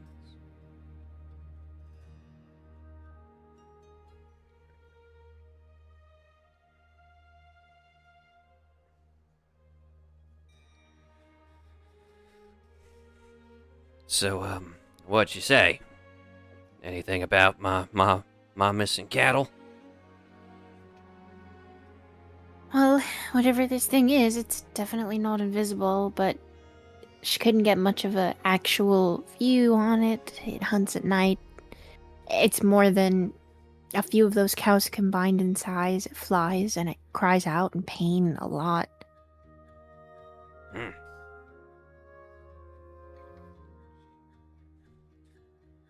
Did she say where it's going? Or where it's coming from? Did she say? She said to the hills to the north. So, okay, sorry. I couldn't remember the direction. Those hills, the north. Hopscotch will pop up. Seems that way. Looks like it is at least coming from at least nearby where the bandits' hideout is. Suppose we should check out on that area. Agreed. Sounds like the plan.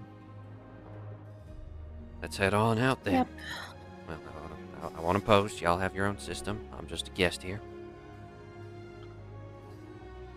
No, you're right. It's better to get this out of the way and done. Let's go. Right. Anything else you guys would like to do on the farm before you head out? I would like to pet Sipo. Please. Sipo will accept the pets, and he will give you he will reach into his fur coat, and he will give you what appears to be a knife. I tip my hat towards Sipo. No. I don't give Dwell a knife. Can I? I marvel at my newfound knife. You see the knife? The handle is shaped like a sheep. Beautiful. It's Thank a you, butter Sipo. knife, but You're a hey, good I little- mean, it's a knife. You're a good little sheep. He bows at you. He just kind of he'll wave as you guys leave. So, it is a 3-hour walk from the farm to the hills. So, is there anything you guys are doing on the walk? Beau, do you still have your motorcycle out, or are you going the stealthier approach and shifting it back to normal? Yeah, I think once we got on the farm, he made sure to press the. Well, is it a button to deactivate, or is it more like a? Describe deactivating it. Describe deactivating. Basically, as soon as you think about, okay, how am I going to get you back to a gun form, it turns back into its gun form. Wow. Not all of it is Yeah. mechanical. It's still a magic gun. Yeah.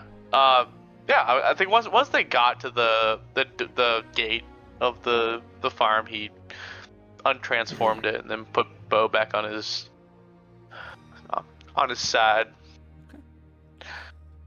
Not Beau. Whoops. You Beau know, puts himself on Hanabi his is side. now the character. Beau is the weapon. dude, magic gun.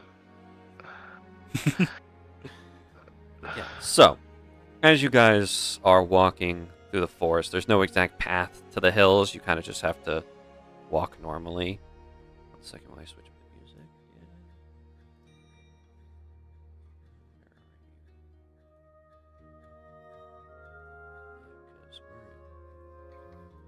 Ain't no melancholy normal adventure now.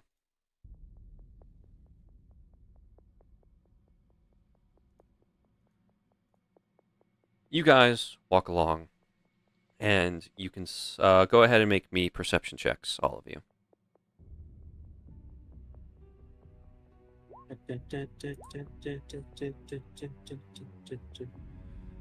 We have 4, 5, 6. Yeah, it's Those of you that beat a 15, so Yeah. that's Lorelai, Beau, and Ariax. You three look up looking around, and you can see that the treetops have also been damaged and bent in odd shapes, like something ran through them at high speeds, and you can see the claw marks from before now a bit bigger. It's clear that you guys are on the right path, at least, though it does seem like the wyvern in question has flown around in a bunch of random directions all the time. Hey, What's up? Zach. What's up? According to the new implementation of passive magical senses, Dwell technically meets this criteria. Is there anything that I can try and look for with that? Okay, let me double check the rule I made. Yes. Mm-hmm. For those of you viewers at home, I have a little cool. I think it's cool. A homebrew stat called Mana Sense. If you're proficient with both Arcana and Perception, you gain this stat. So it's calculated with 10 plus your Arcana. So what's your Arcana stat? 4. 4, so 14. Mm-hmm. With a 14, it's hard to say of anything in this notable vicinity, but you're definitely getting the sense that something in this forest is amiss. And now that you're thinking about it, it's... How do I put this? Go ahead and roll me insight. Insight, you say? Oh, man, not my day to roll, I guess. 12. You have felt this feeling before, but you can't place from where. It's this dark and empty feeling, but at the same time it feels encompassing, if that makes sense. Fun! Alright, cool, good to know. Anyone else feel that? Lorelai, please roll me insight. Blah, blah, blah, blah, blah, blah. 10. You're not getting much or the true meaning behind it all, but back on the farm, as I said before, the trees were happy, singing and humming their little tune. But as you guys get closer to the hills, the tree's song is changing to that of a more sad and pained, sorrowful tone. You can't tell why or the meaning behind their song, but the tone shift is clear to you, at least. And the forest itself is quieter here. There is still the occasional chirping of a cricket, of a bird in the distance, or the rustling of a squirrel running through the brush, but definitely nature seems to be not holding its breath, but waiting for something. What? You have no idea. Gotcha.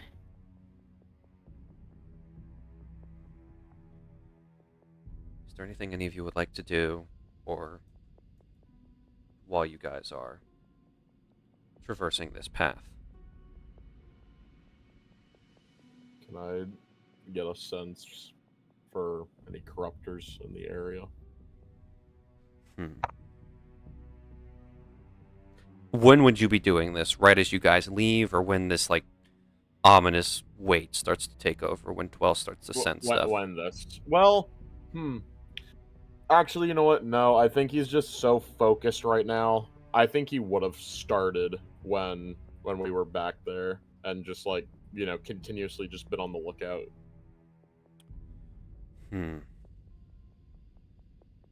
Unless you don't want to do that. No, you're good. You're good. You're allowed. In this case, this is a case where I understand why you would be so locked in.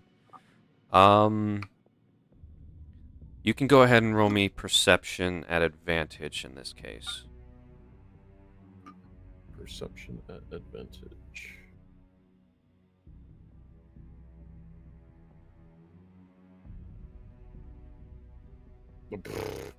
Christ. Did I roll 2 nat ones? Wow. Nat ones. It's not my day. It's not my day. Adding anything to that, or are you sticking with those rolls? I don't think I can add anything to a nat 1 to make it better. Yeah, I don't know if you have any rerolls or anything. I don't know. I forget if Oryx is lucky or not. No. It's and it's par for the course right now. He's not doing so well. Oryx, it's this foreboding sensation, and you can't tell if it's from your surroundings or if it's just in your head. There's too much at stake right now, and at any moment in time, you're worried about what might happen. You're getting distracted by the thoughts of what may be to focus on what is. He immediately drops it then. Okay. Alrighty then. Can I have people's passive perceptions, please? I'll go down the list. Oryx, what's yours? Mine is 14. Beau? 19. 12? Well, a 15. Lorelai? 15. Sagoon? 11. Ariax? 17. And Marl? 14. Okay. Fascinating. All right. So, you guys continue on your path, moving forward down. It's still midday, I'd say, by the time you guys start to arrive at the foot of the hills. You begin. It's around 3 o'clock, so you still have plenty of time before the sun sets, and nothing else is really happening in terms of that. So, at the moment, this is where Hopscotch's lead kind of falters. Well, you see, I don't exactly know where... that's not his voice. I don't exactly know where this hideout is. I just know it's in these hills, so we might just want to take a look around, see what we can find.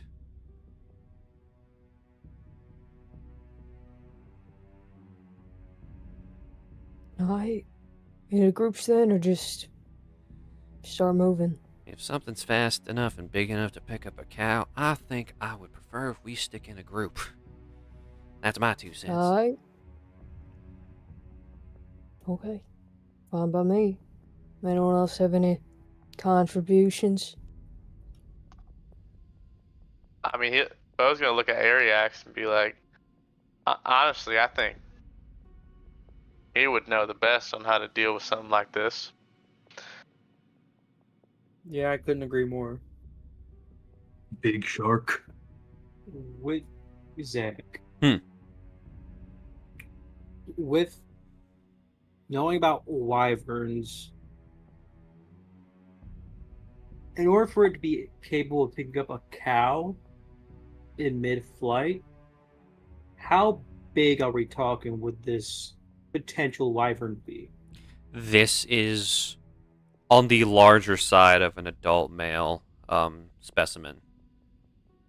Pretty big, in all Larger honesty, size. especially if it's moving as fast enough to where it doesn't have to lose speed while picking up the cow. So it's got to be strong enough, big enough, and still be able to move fast enough without it being caught. And even so, it could just be you having lived in an environment where camouflage is better suited to being white. You've never really heard of a wyvern that can be invisible in the night sky before. So the process of this might being a corruptor wyvern is getting a little bit worse.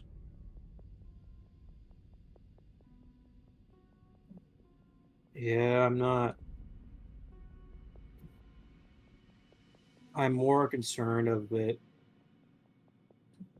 This wyvern being a corruptor, which is definitely unusual.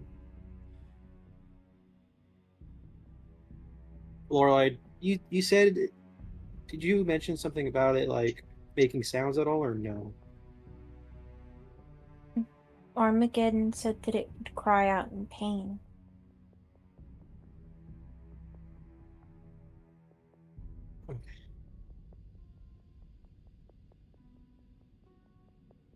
Well, for wyverns, the main thing about them is that you want to try to restrict their movement, which means you restrict their wings. So staying in a group is probably the best bet.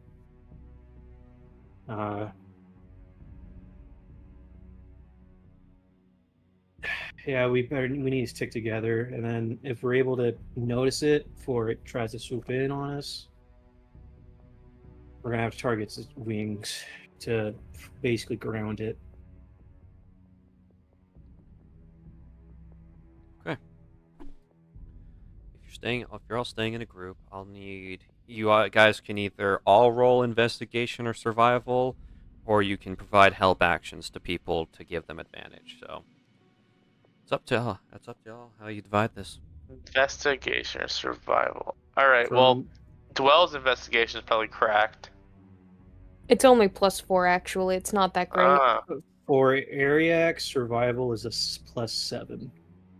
Okay. I'll happily give you survival help action because I'm not very great at either of those things. Yeah, I Got a- +3 survival, +0 investigation, so I can also help someone else. I got a -1 to investigation, but I have a +4 to survival. Okay. I also have a +4 survival, but nothing in investigation. So somebody's going to give the survival help action to Ariax, and are the rest of you just going? Since you all have a +4, are you all just going to roll invest or survival together? Does help action just mean advantage? Yes. Yeah. I'll help Marl with survival. All right. I'll help Ariax. So Marl and Ariax are rolling with advantage. Oryx and Dwell and Sagoon, you guys are just rolling flat. Okay. Bam. 13. I do not have Investigation and sticky- survival, right? Or survival, or I survival. not mean to roll the Oh! Okay. On, sorry. Jesus did. Christ, well, I'm gonna lucky that actually. Okay. Jesus Christ, well. Double 12. Hey, you're getting him out of the way. You're getting him out of the way. So I used the lucky on that. we'll We're take gonna die the to the cow now. to the Yeah, cow. alright. All right. So in 18, so the two that succeed are Ariax and Oryx. So as you all are looking around, trying to see where this hidden bandit location could be, or for any signs of where this wyvern, potentially corruptor wyvern, could be hiding, you start to notice something different. Ariax, you obviously see it first, as you notice that there appears to just be some bushes that have been just kind of uprooted and chopped to look more, so it doesn't look like they're uprooted, but they're stacked in front of this solid wall area. And Oryx, you're the next to notice that there's definitely a gap behind the bushes themselves through the leaves. You can both tell that this was put here deliberately, and most of the time, since this isn't exactly a well-traveled area, most people who would be on top of the hills trying to get a better vantage point wouldn't notice this, as between two rolling hills is a small cave entrance.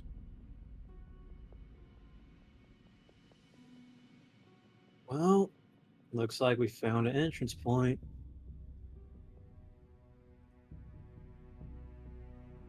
So how do you guys want to do this? Just walking in, or do you want to actually like sneak in to get, see if we can poke around and see what they're doing before anything happens? I think we could definitely maybe do a little bit of sneaking around first. I mean, I think we can either too have. many people to stealth. If you're gonna Yeah. go and sneak, I was only gonna the say, people who need to go in should go. yeah, we could definitely do Well- a recon round and then come back out.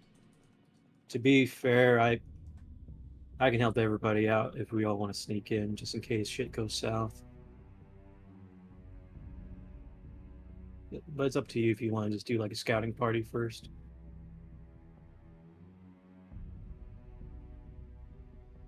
It's whatever you guys want to do. If it helps, I can make people invisible now. If that, is going to increase your stealthiness. Well, I'm probably gonna be the one going forward, so I'll just prep it now, I guess. And he'll kind of like put his finger to the dirt and start drawing like a marking. And then as he's done, he's gonna like plant his hand on top of it, and then I'm gonna cast Pass Without Trace. Everybody has a +10 to stealth. Bet. For the time being, since bet. Salem had to depart, Lorelai will just kind of be keeping watch outside of the outside of the cave, and will rush in should something start to go wrong. Well, that's good because she's wearing the armor, so works out. Alrighty, so with Pass Without Trace, everybody obviously within 30 feet of Area X is the +10. So, would all of you be going in? It would just be you guys and Hopscotch. So 7 of you. No. So, Mm-hmm. All right. Yep. Time to stealth. Time to stealth. Everybody, make me stealth checks. There we are, Dwell. Okay. And at 31. +10, all of them. I got it. Beau, is that a nat 20? No. No, that's a 19. No, That's that's a 19. No, Still- but you rolled better.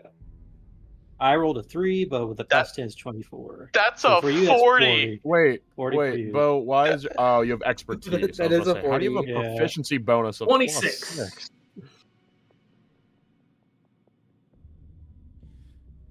Oh my you gosh. guys look in the bottom Beau of is the in main corner. job. I have. Sorry, go ahead. You guys look in the bottom left corner. Oh. That is where you guys are. As there's fog of war on this map. Yay! Ooh, yes. Dungeon. Yes. I've been missing these, man. All right. So Sorry. at this moment, all of you rolled. The lowest roll is a 19 from Sagoon because of the +10. Thanks to Ariax creating this bubble of silence around all of you. You all make it in, and we'll see. Hopscotch is a rogue, so I can tell you guys that much. So let's just out of curiosity, let's see what he rolls. 27. Good. He's good. He's also an obscure race gunslinger rogue.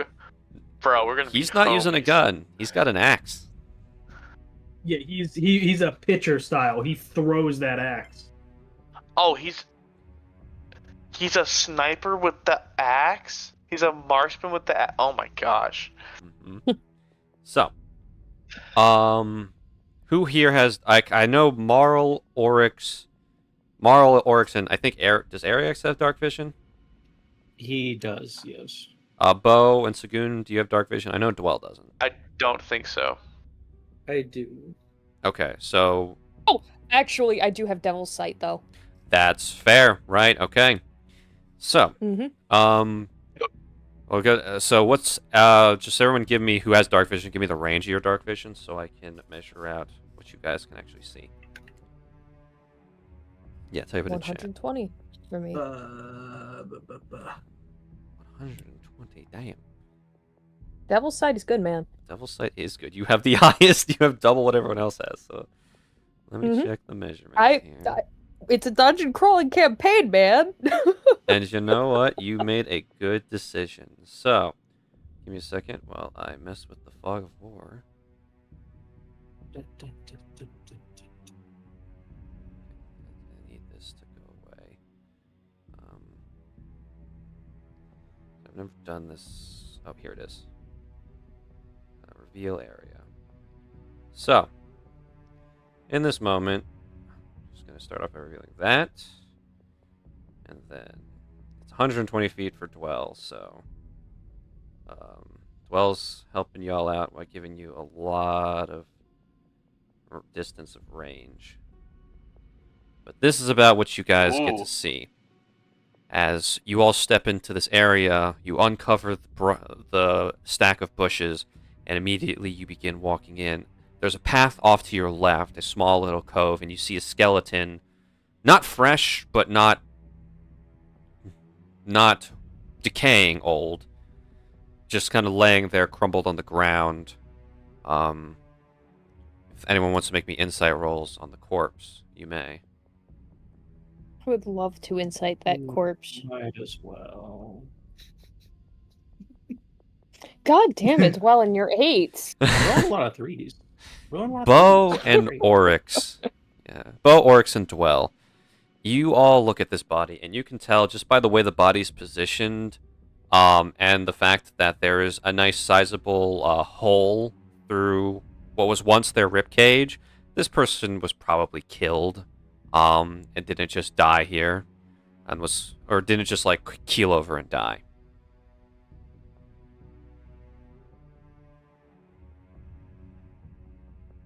But are you guys moving in? Are you guys going to go down this little path left to the left here? I or explore more in? definitely want to. But can I like move to here and just peek around the corner from a You distance? Fortunately, don't have dark vision, so are you going to light a lantern? I don't do that. I think. I'll do it for him. Yeah. 60 feet. You can see that appears that there is a loop around with this. And you can see another body off to the side, again, this time with a hole through its skull. And this person obviously collapsed. You see dried blood around this skeleton. And just by the looks of it, this person died maybe... Go ahead and roll me insight again, Oryx. I don't think I'm gonna get as lucky as I did last time. Yeah, that's You an can't F2 tell now, when so this it's okay. person died, unfortunately. Yeah. I'll just step one more square closer so I can just look down the rest of this. It appears that is a genuine Oh, okay. loop around. I understand. Yeah, he'll just call back. It's a loop. I think it keeps going though. I mean, it looks like we go down the middle. It's more open. So do you just want to go towards the left side then? Since more likely than not, there's not going to be as many chances of like getting ambushed or something. I'll meet you guys around.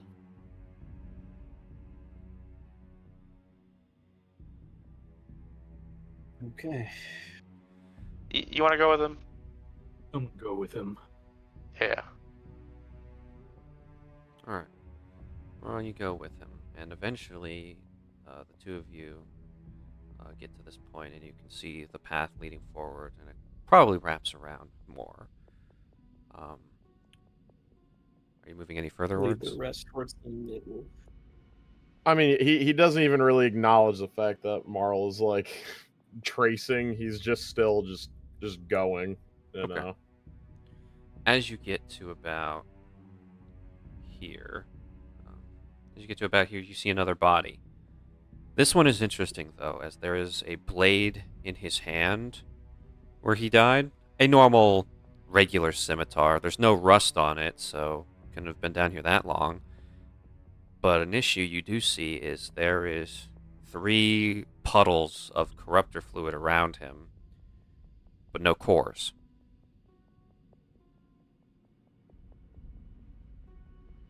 Yeah, he's definitely getting his hunches for sure.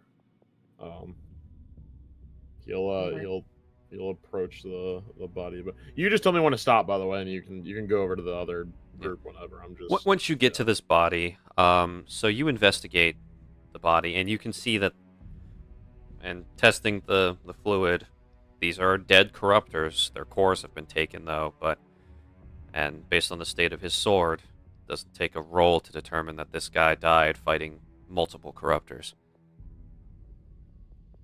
Right. Okay.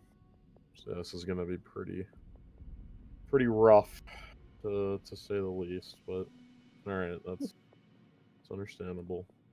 As for those of you in the other section, Dwell and Ariax with your dark vision, and Dwell especially with her range of dark vision, can definitely see that there's obviously the main path moving forward, and then there's 2 other paths leading off to the side.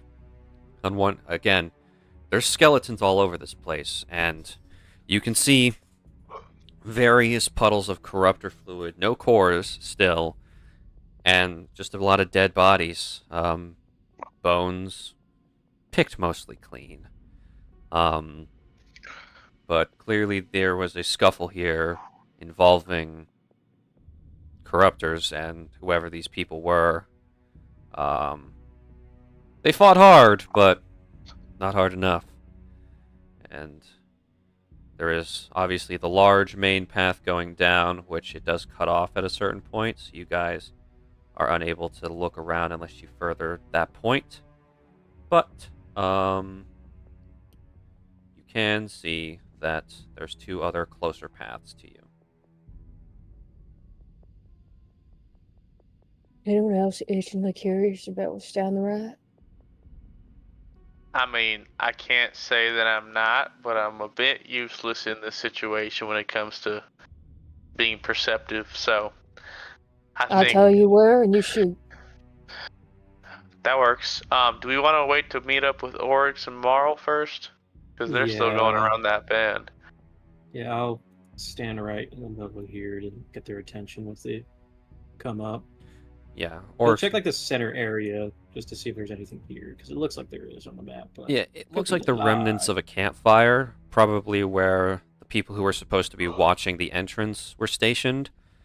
You see a overturned pot, and it looks like there was some stew that was being made, but now it's all moldy and gross as it spilled onto the cave floor.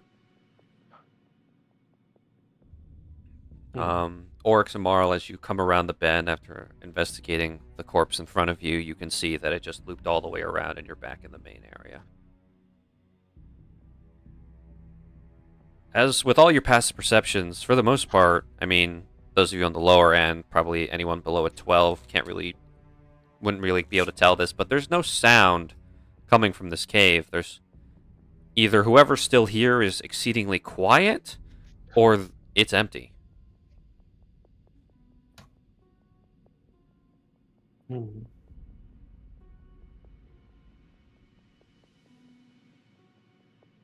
think Ariax was just turned to hopscotch. Is this kind of the area where you said those bandits might be around?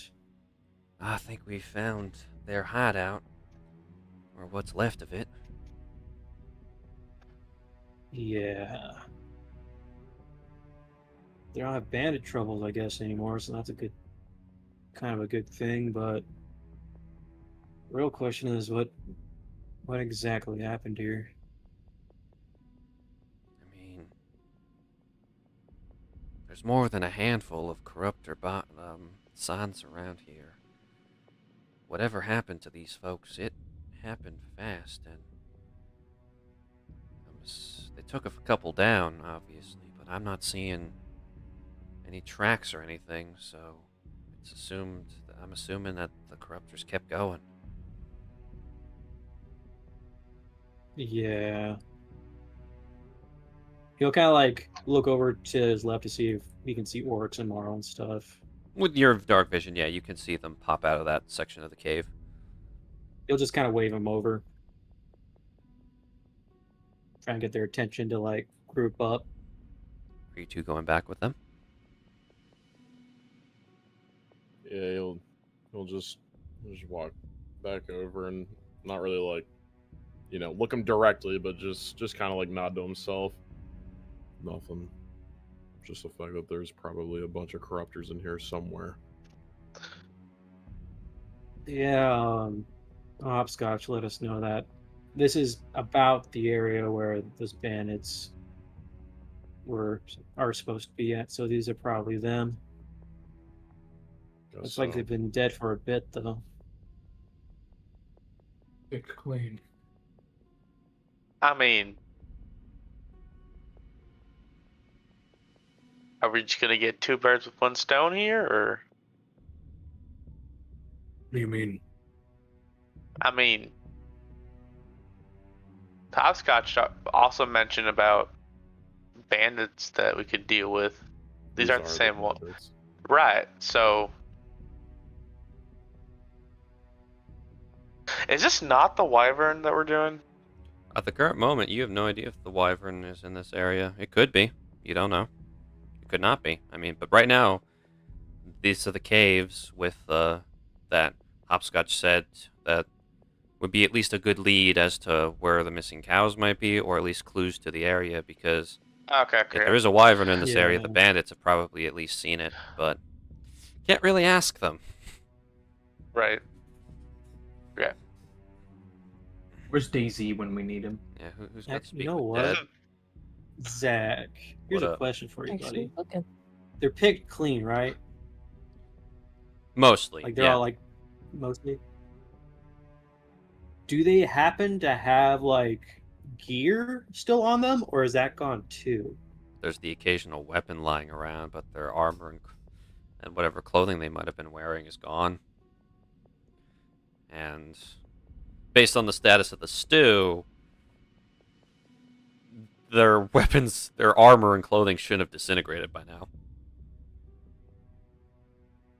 So they disintegrated? No, they Should shouldn't have have disintegrated? disintegrated by now. Shouldn't have. Okay.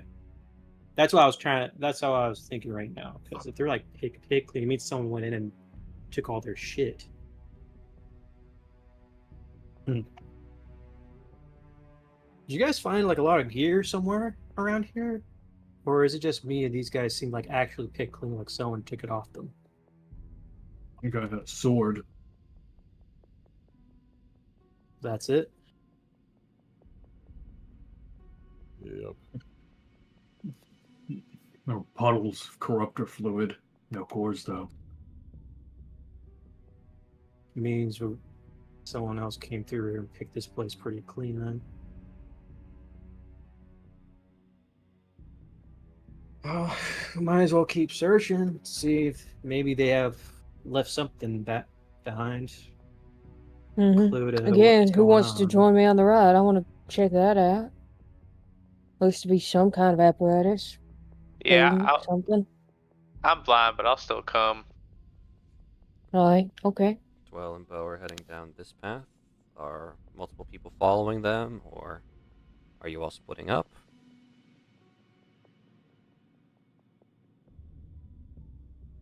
I mean, Oryx doesn't really want to sit around. Honestly, he's probably just gonna keep going. Oryx is going further into the cave. I guess I'll stick with Oryx. Sagun's going Oh, with Dwell and God. Beau. Oh no. And then, I think see Eric's sees where people are going.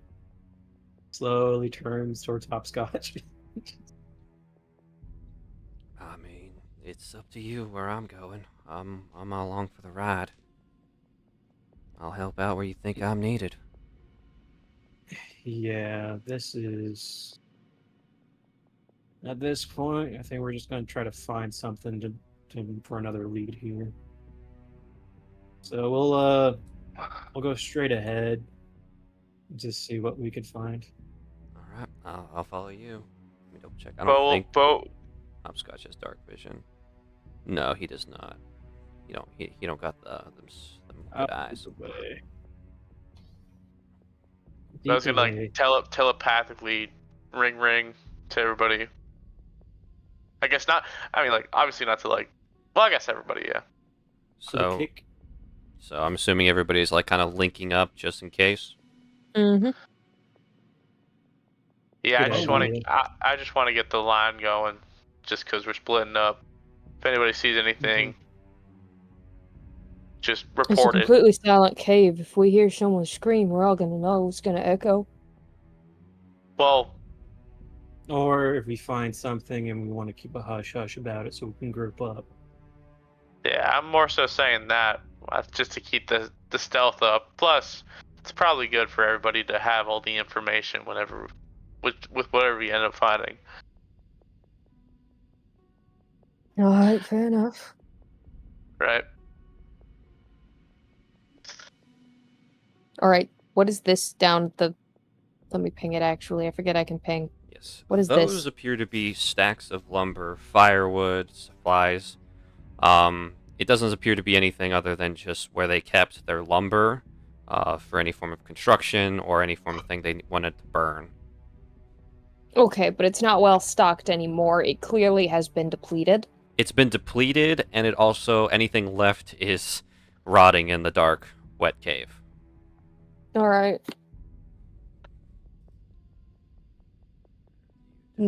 Body's more of the same, I assume. Body's more the same.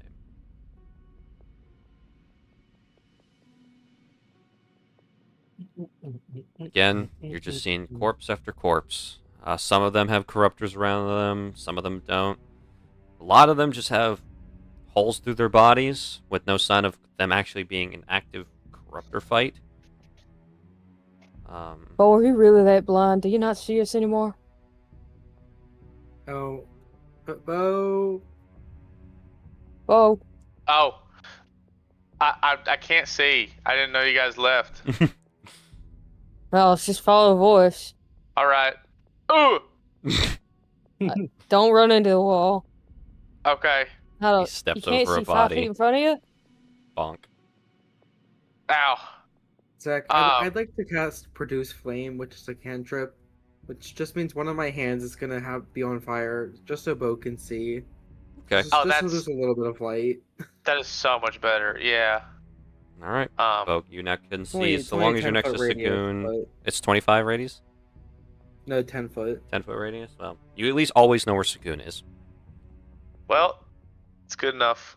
Actually, That's all I need. I can help with that. I can make it a nice little thing. I think, this is actually kind of cool because I think I can do this. I think for Hopscotch's sake, Zach, because he doesn't have dark vision, I'm going to use... Ooh, So- nice. For thaumaturgy, it says I can alter the appearance of your eyes for a minute, so could I technically make them glow? You can make your eyes glow, yeah, but, I mean, it wouldn't provide much light. Well, at least would he know where I'm at? Yes, For he would see Hopscotch. two glowing eyes in the dark. Yeah, that's what he's going to do. He'd be like, just only so you know where I'm at, so you can just follow me. All right. I'll keep an eye out. And worst case scenario, we can produce a torch if need be. If you're more comfortable, that is. For now, let's hold off on that. But sticking with Dwell, Beau, and Sagoon, you going any further, Dwell? Yes. Dwell is more eager and is notating anything mildly interesting, which isn't a lot, but You look at the skeleton right in front of you, and this one has been brutalized. Several broken bones, his arm is ripped off, his head is caved in, and there's just a lot of blood around him, dried up, if you would like to roll me insight. To see how long I it would. be. I was about to ask, is this fresh or is this how recent, how old, if I could even tell? Insight, you said? Yes, I helped well. you may. Would you give me the help Yeah. action? I would love the help action. Thank you, Sagoon. Thank you, Sagoon. 20. I know how old that blood is. This blood is no 20. more than a month old. Within a month. Alright, this happened within a month. Dwell's relaying this to everyone over the, I guess, intercom. Okay. And then Ariax and Hopscotch, you're looking around, and this body, he's been beaten to shit. I mean, he looked like he died quickly. It looks like he was, from the fragments of his bones and the blood splatter on the wall, he was slammed against the wall and then died. Jesus. Oh, how lovely. He'll take a quick look, mainly for any papers or any notes. Nothing on this guy. Anything at all. Yeah. Once Des just steps over, keeps walking forward.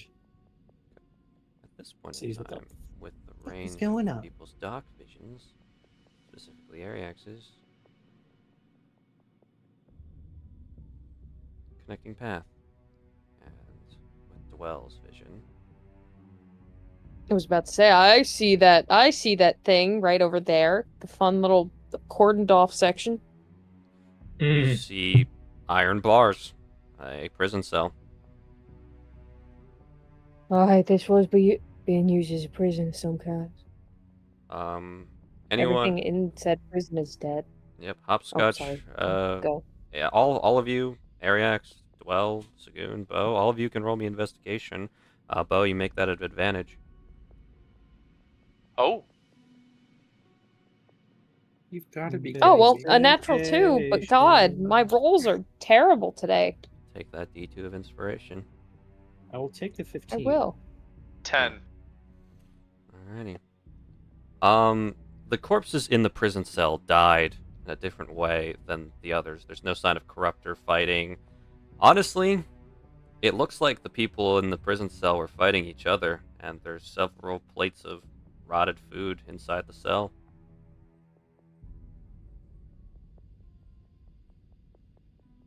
I think Ariax will at least. Are the gates like locked closed? Locked or can we closed. open it? I'll search the skeleton. I'm right above just to see if, like, since he's close by, maybe he has the key. Who knows? He actually does have the key clutched in his bony fingers. Well, apologies to the dead, but if you guys were the bandits, you guys probably weren't exactly the nicest people. Opens the gate and just to get a better look at what's in the fucking prison. These skeletons are not picked clean. Looking around, you can see they're still wearing civilian clothing, merchant clothing. They're all dead, and their bones are just bones. There's no more flesh on them. That at least seems to have been ripped off or picked clean. But these were regular people, not bandits.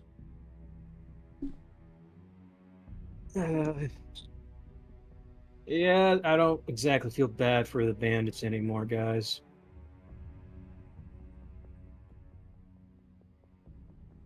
Yeah. Think they died of starvation? What do you think? It looks like they fought each other. Over food, over... It looks like it was some kind of power struggle with food. I'm assuming whoever was keeping them hostage Well, were definitely not there's giving them rotten enough food, food. right? There is rotten Yeah. food, yeah. That's what's making me think it was definitely just for the food. Yeah, and Which means they Eric- must have been in some bad conditions. yeah, if you guys aren't willing to do it, it's fine. But I'm gonna search the bodies, see if they have some clues of what happened here. How much food is it there? Like, is it a substantial amount of rotten food? It's a loaf of bread and maybe a rotten apple. Okay, so it really probably was a struggle for food. I was wondering if they were, I don't know, charmed or something. Nope. Okay. Moving on over to our two brutes heading down this path. You can see up to that area. Nothing in particular. There seems to be less bodies here. I mean, this guy clearly died fighting corruptors too. Only one though. He got one and then just kicked it. Sucks to be him, honestly. I know. Imagine not being built different. And he'll look over to the like this little area here. Another campfire, probably another guard station, or patrol station. No pot of food this time, but ashes and unlit coals. Yeah, very uncharacteristically moral. Oryx just looks around at it, disregards, and just keeps walking. Following along, Marl? I will concernedly follow. Okay. How far are you going, Oryx? Tell me where you stop. He's walking it, and it feels just like every step is just like, that of like, angered of like, let's just get this over with. We've got other stuff we can be doing right now. We just need to get it done. Blah blah blah blah blah. Like, we should be doing this faster. We could be doing this more efficiently. Blah blah blah blah. He just keeps going.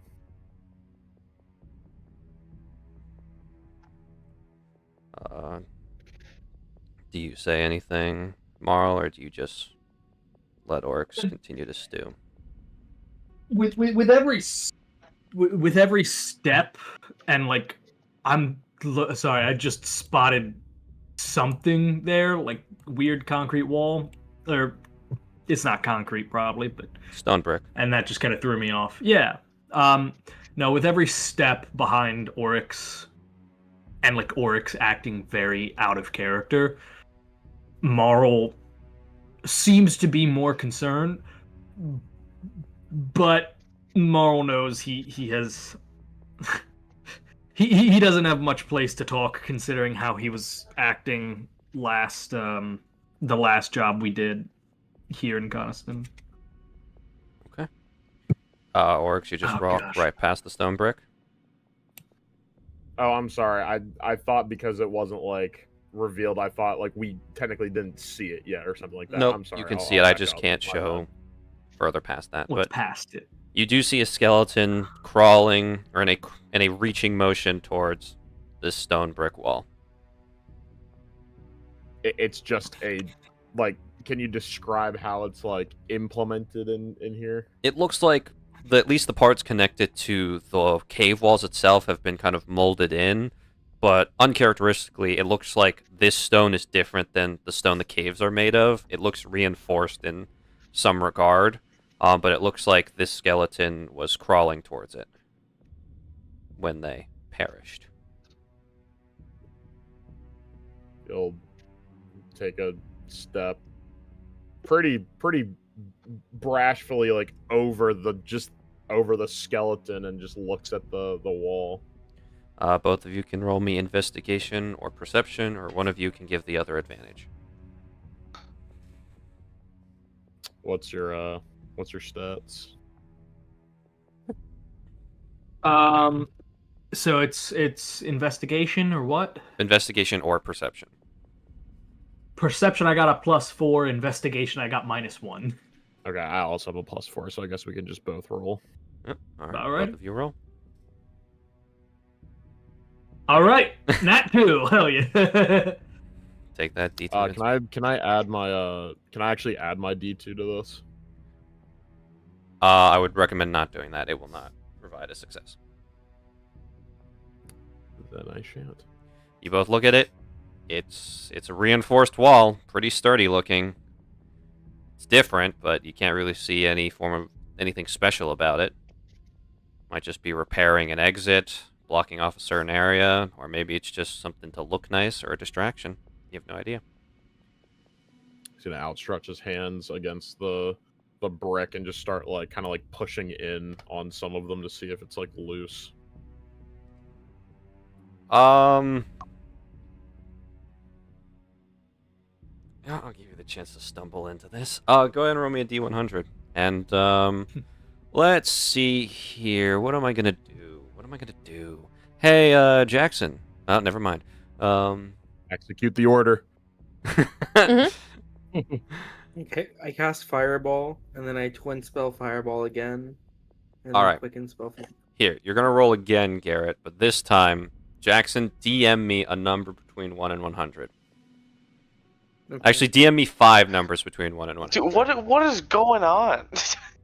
Something. Only fun This things. isn't a wall at all. What is the method going on here? This is a door. All right, Oryx, I have the numbers you can roll. Go ahead and roll. Oh, this is gonna suck. All right, let's see if we're really lucky Dude, today. I swear, Jackson would pick 1, 2, 3, 4. No, the Fine. numbers are very random. I tried my best to make The meaning of life, but unfortunately no dice.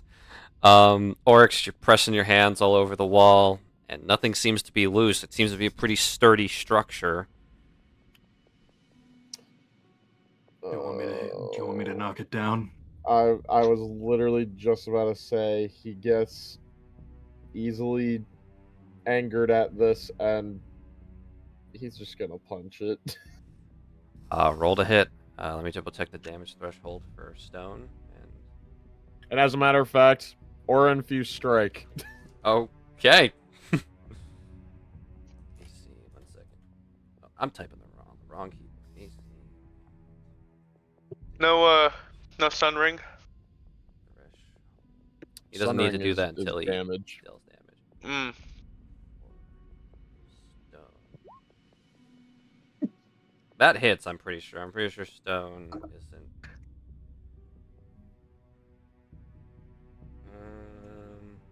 It doesn't boast all that impressive of an AC. The wall. Yeah, well, I mean, AC is just to hit it, and deal damage. And even though he rolled a 21 to hit, and the average AC for stone is 17, so he hits. Go ahead and roll me damage. I have the damage threshold.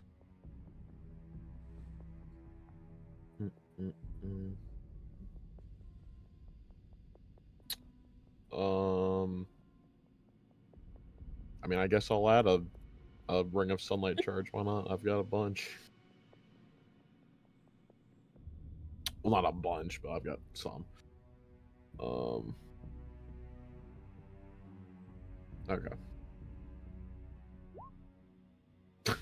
Yeah, I was gonna say if you're gonna be angry at the wall, just go all the way. Send it. Send it. Yeah, your fist charge with the sparking energy of weapon aura. You slam it into the stone, and your arm goes straight through that wall. As you puncture it, and you understand now that there is definitely space behind this stone wall as you pull your arm out, and there's just now a Oryx-sized armhole through the wall. You'll lean in to look inside. Yeah, okay, I can give you a little bit of the visuals. But it definitely looks like there's a further path inside, curving around.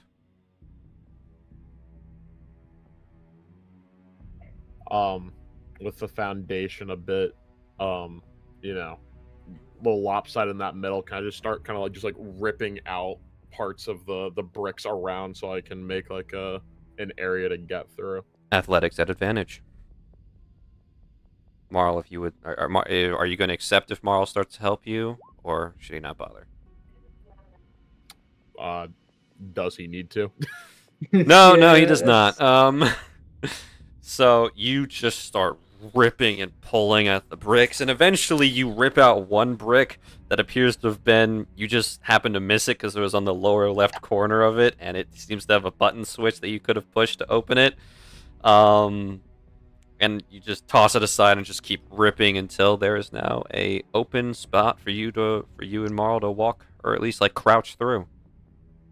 Ripping hair until it is done, Oryx. Once the path is made, he'll psychic link. Found a side path. Gonna go check it out. All right. Beau will relay all the info about like the prisoners and all that too. Okay. All right.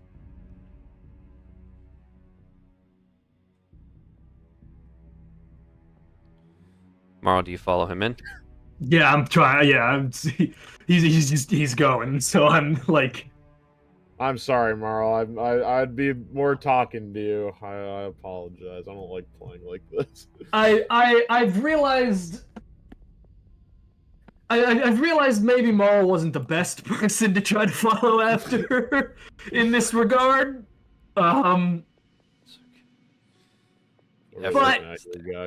we're here where we are. You guys discover that it appears there is one skeleton in here. He still is wearing armor and clothes, and you can see, unlike the bandits you've dealt with, this appears to have a more black and yellow design to it. It looks like just tatters and pieces of leather armor. Like Hopscotch said, it appears these guys weren't associated with the Bandit Kings group.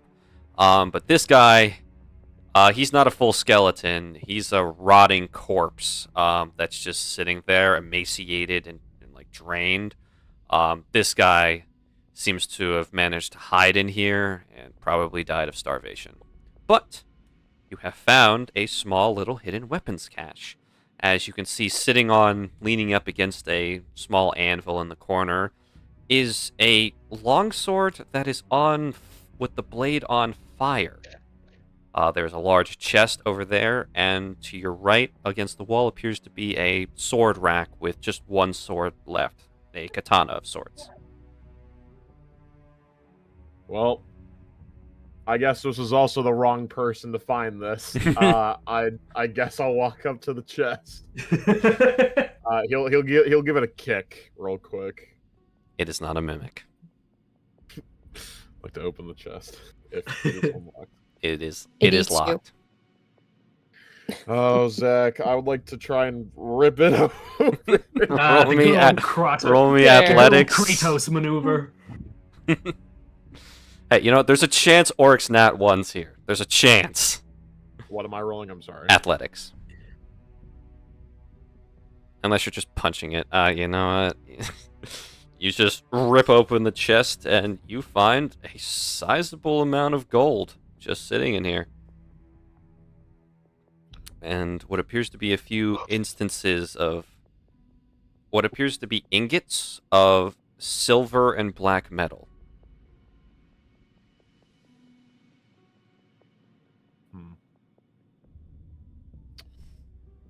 How is like the chest like to size of what it is on the map? Yes, it is a massive chest. It's not filled to the brim, obviously. That would be a shitload of gold, but yeah. You've got about, I'll say, let me double check, about 130 gold and 4 of these blackish silver ingots.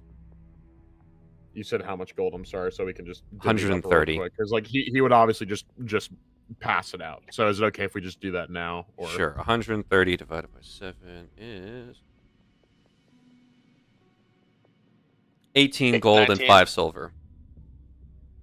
everyone had 18 gold, 5 silver. Thank you, God.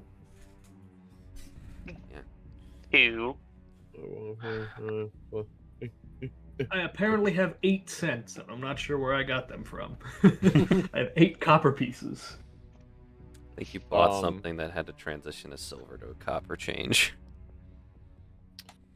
He'll grab the gold to split for later, and he'll grab one of the ingots just to take a look at it, because he does have that project coming up, so he does want to check it out. It is a sturdy metal, like it's not like platinum or gold where like it has a little give to it or it's a soft metal. This is a sizable piece of work. I mean, it's sort of like Damascus metal where it's got that wavy silver lines to it, but the silver lines just appear to be like inlaid into it as if that's part of like how the metal just melted. It's definitely a fusion between two types of. It's definitely an alloy of sorts, but you don't know enough about metal to understand it. And there's 4 of them. They're about half a foot long and 3 inches thick. Am I thinking that maybe 2 for each? Do you think, like, if I'm like eyeballing it, does that look like it could be somewhat enough? Yeah, honestly, it could. This'll do. He just snags them, and he, without looking his direction, he'll just like walk by, hang at the entrance. If you want the weapons, be my guest.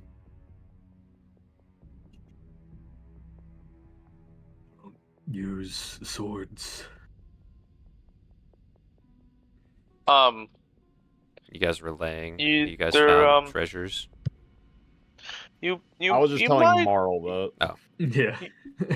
you might know a fellow with a bag of holding that could get a lot of this stuff. I don't say that, however. I apologize. I told Marl that if he wants to grab them for the group, he may. Understood. I'm not butting in. I'm just rebuking the offer. Yep. Marl, are you gonna pick up the fire sword and the katana to give to the others? Sure. Okay. The katana is a homebrew item, which I will reveal when the necessary people look at it to know what it is. And the longsword is a flame tongue longsword. Heck yeah. It's a fire sword. But yeah. Yes. So the two of you step back out into the cave? And do you keep heading further in, or you head back to the entrance? Yeah, but you can go to someone else. We took a while. Oh, we're about to end here. This is not Okay. Well, we at least Oryx will want to keep going like this way. Yep. Go ahead and go as far as you're going to go. Wham! You arrive Dex at save? You arrive at a large open area, and immediately Oh my god! you No! see, alive and well, are two cows. You see Pomelo and Cookie. They're currently sleeping. They've kind of just closed themselves off, staying away from this rickety wooden fence gate. But you see what appears to be some form of alchemist workshop. There's maps, potions, vials of strange liquid, and a large, tattered booklet, and what appears to be an empty pit well going down. It's weird. But as you both hear this, all of you in the cave, Marl and Oryx first, hear and feel a powerful gust of wind coming from deeper in, as something large lands inside. And Oryx and Marl, you both hear echoing closer as the rest of you were too far to hear this. Good, you've returned. This will be the last time we see each other. I hope you had fun. And that is where we're going to end tonight's session. Oh boy. But thank you all for coming. I hope everybody had a wonderful time. I certainly did. I gave them a cool little cave, and the map was fun to make. And also, Hopscotch exists now, because I like him. Regardless, thank you all. Hopscotch? Yes, Hopscotch the Magnificent. My apologies. I insulted him, and I will have to make up for that. But regardless, thank you all for coming out. Thank you all for watching. Please make sure to like, subscribe, and show all your friends, and tell everybody about the cool, awesome campaign we're running here. And we'll see you all in 2 weeks for another session of Adventures of Avacia, Heavenless Sky. Goodbye. Bye-bye. Bye. Bye. On my Peace out. evil arc.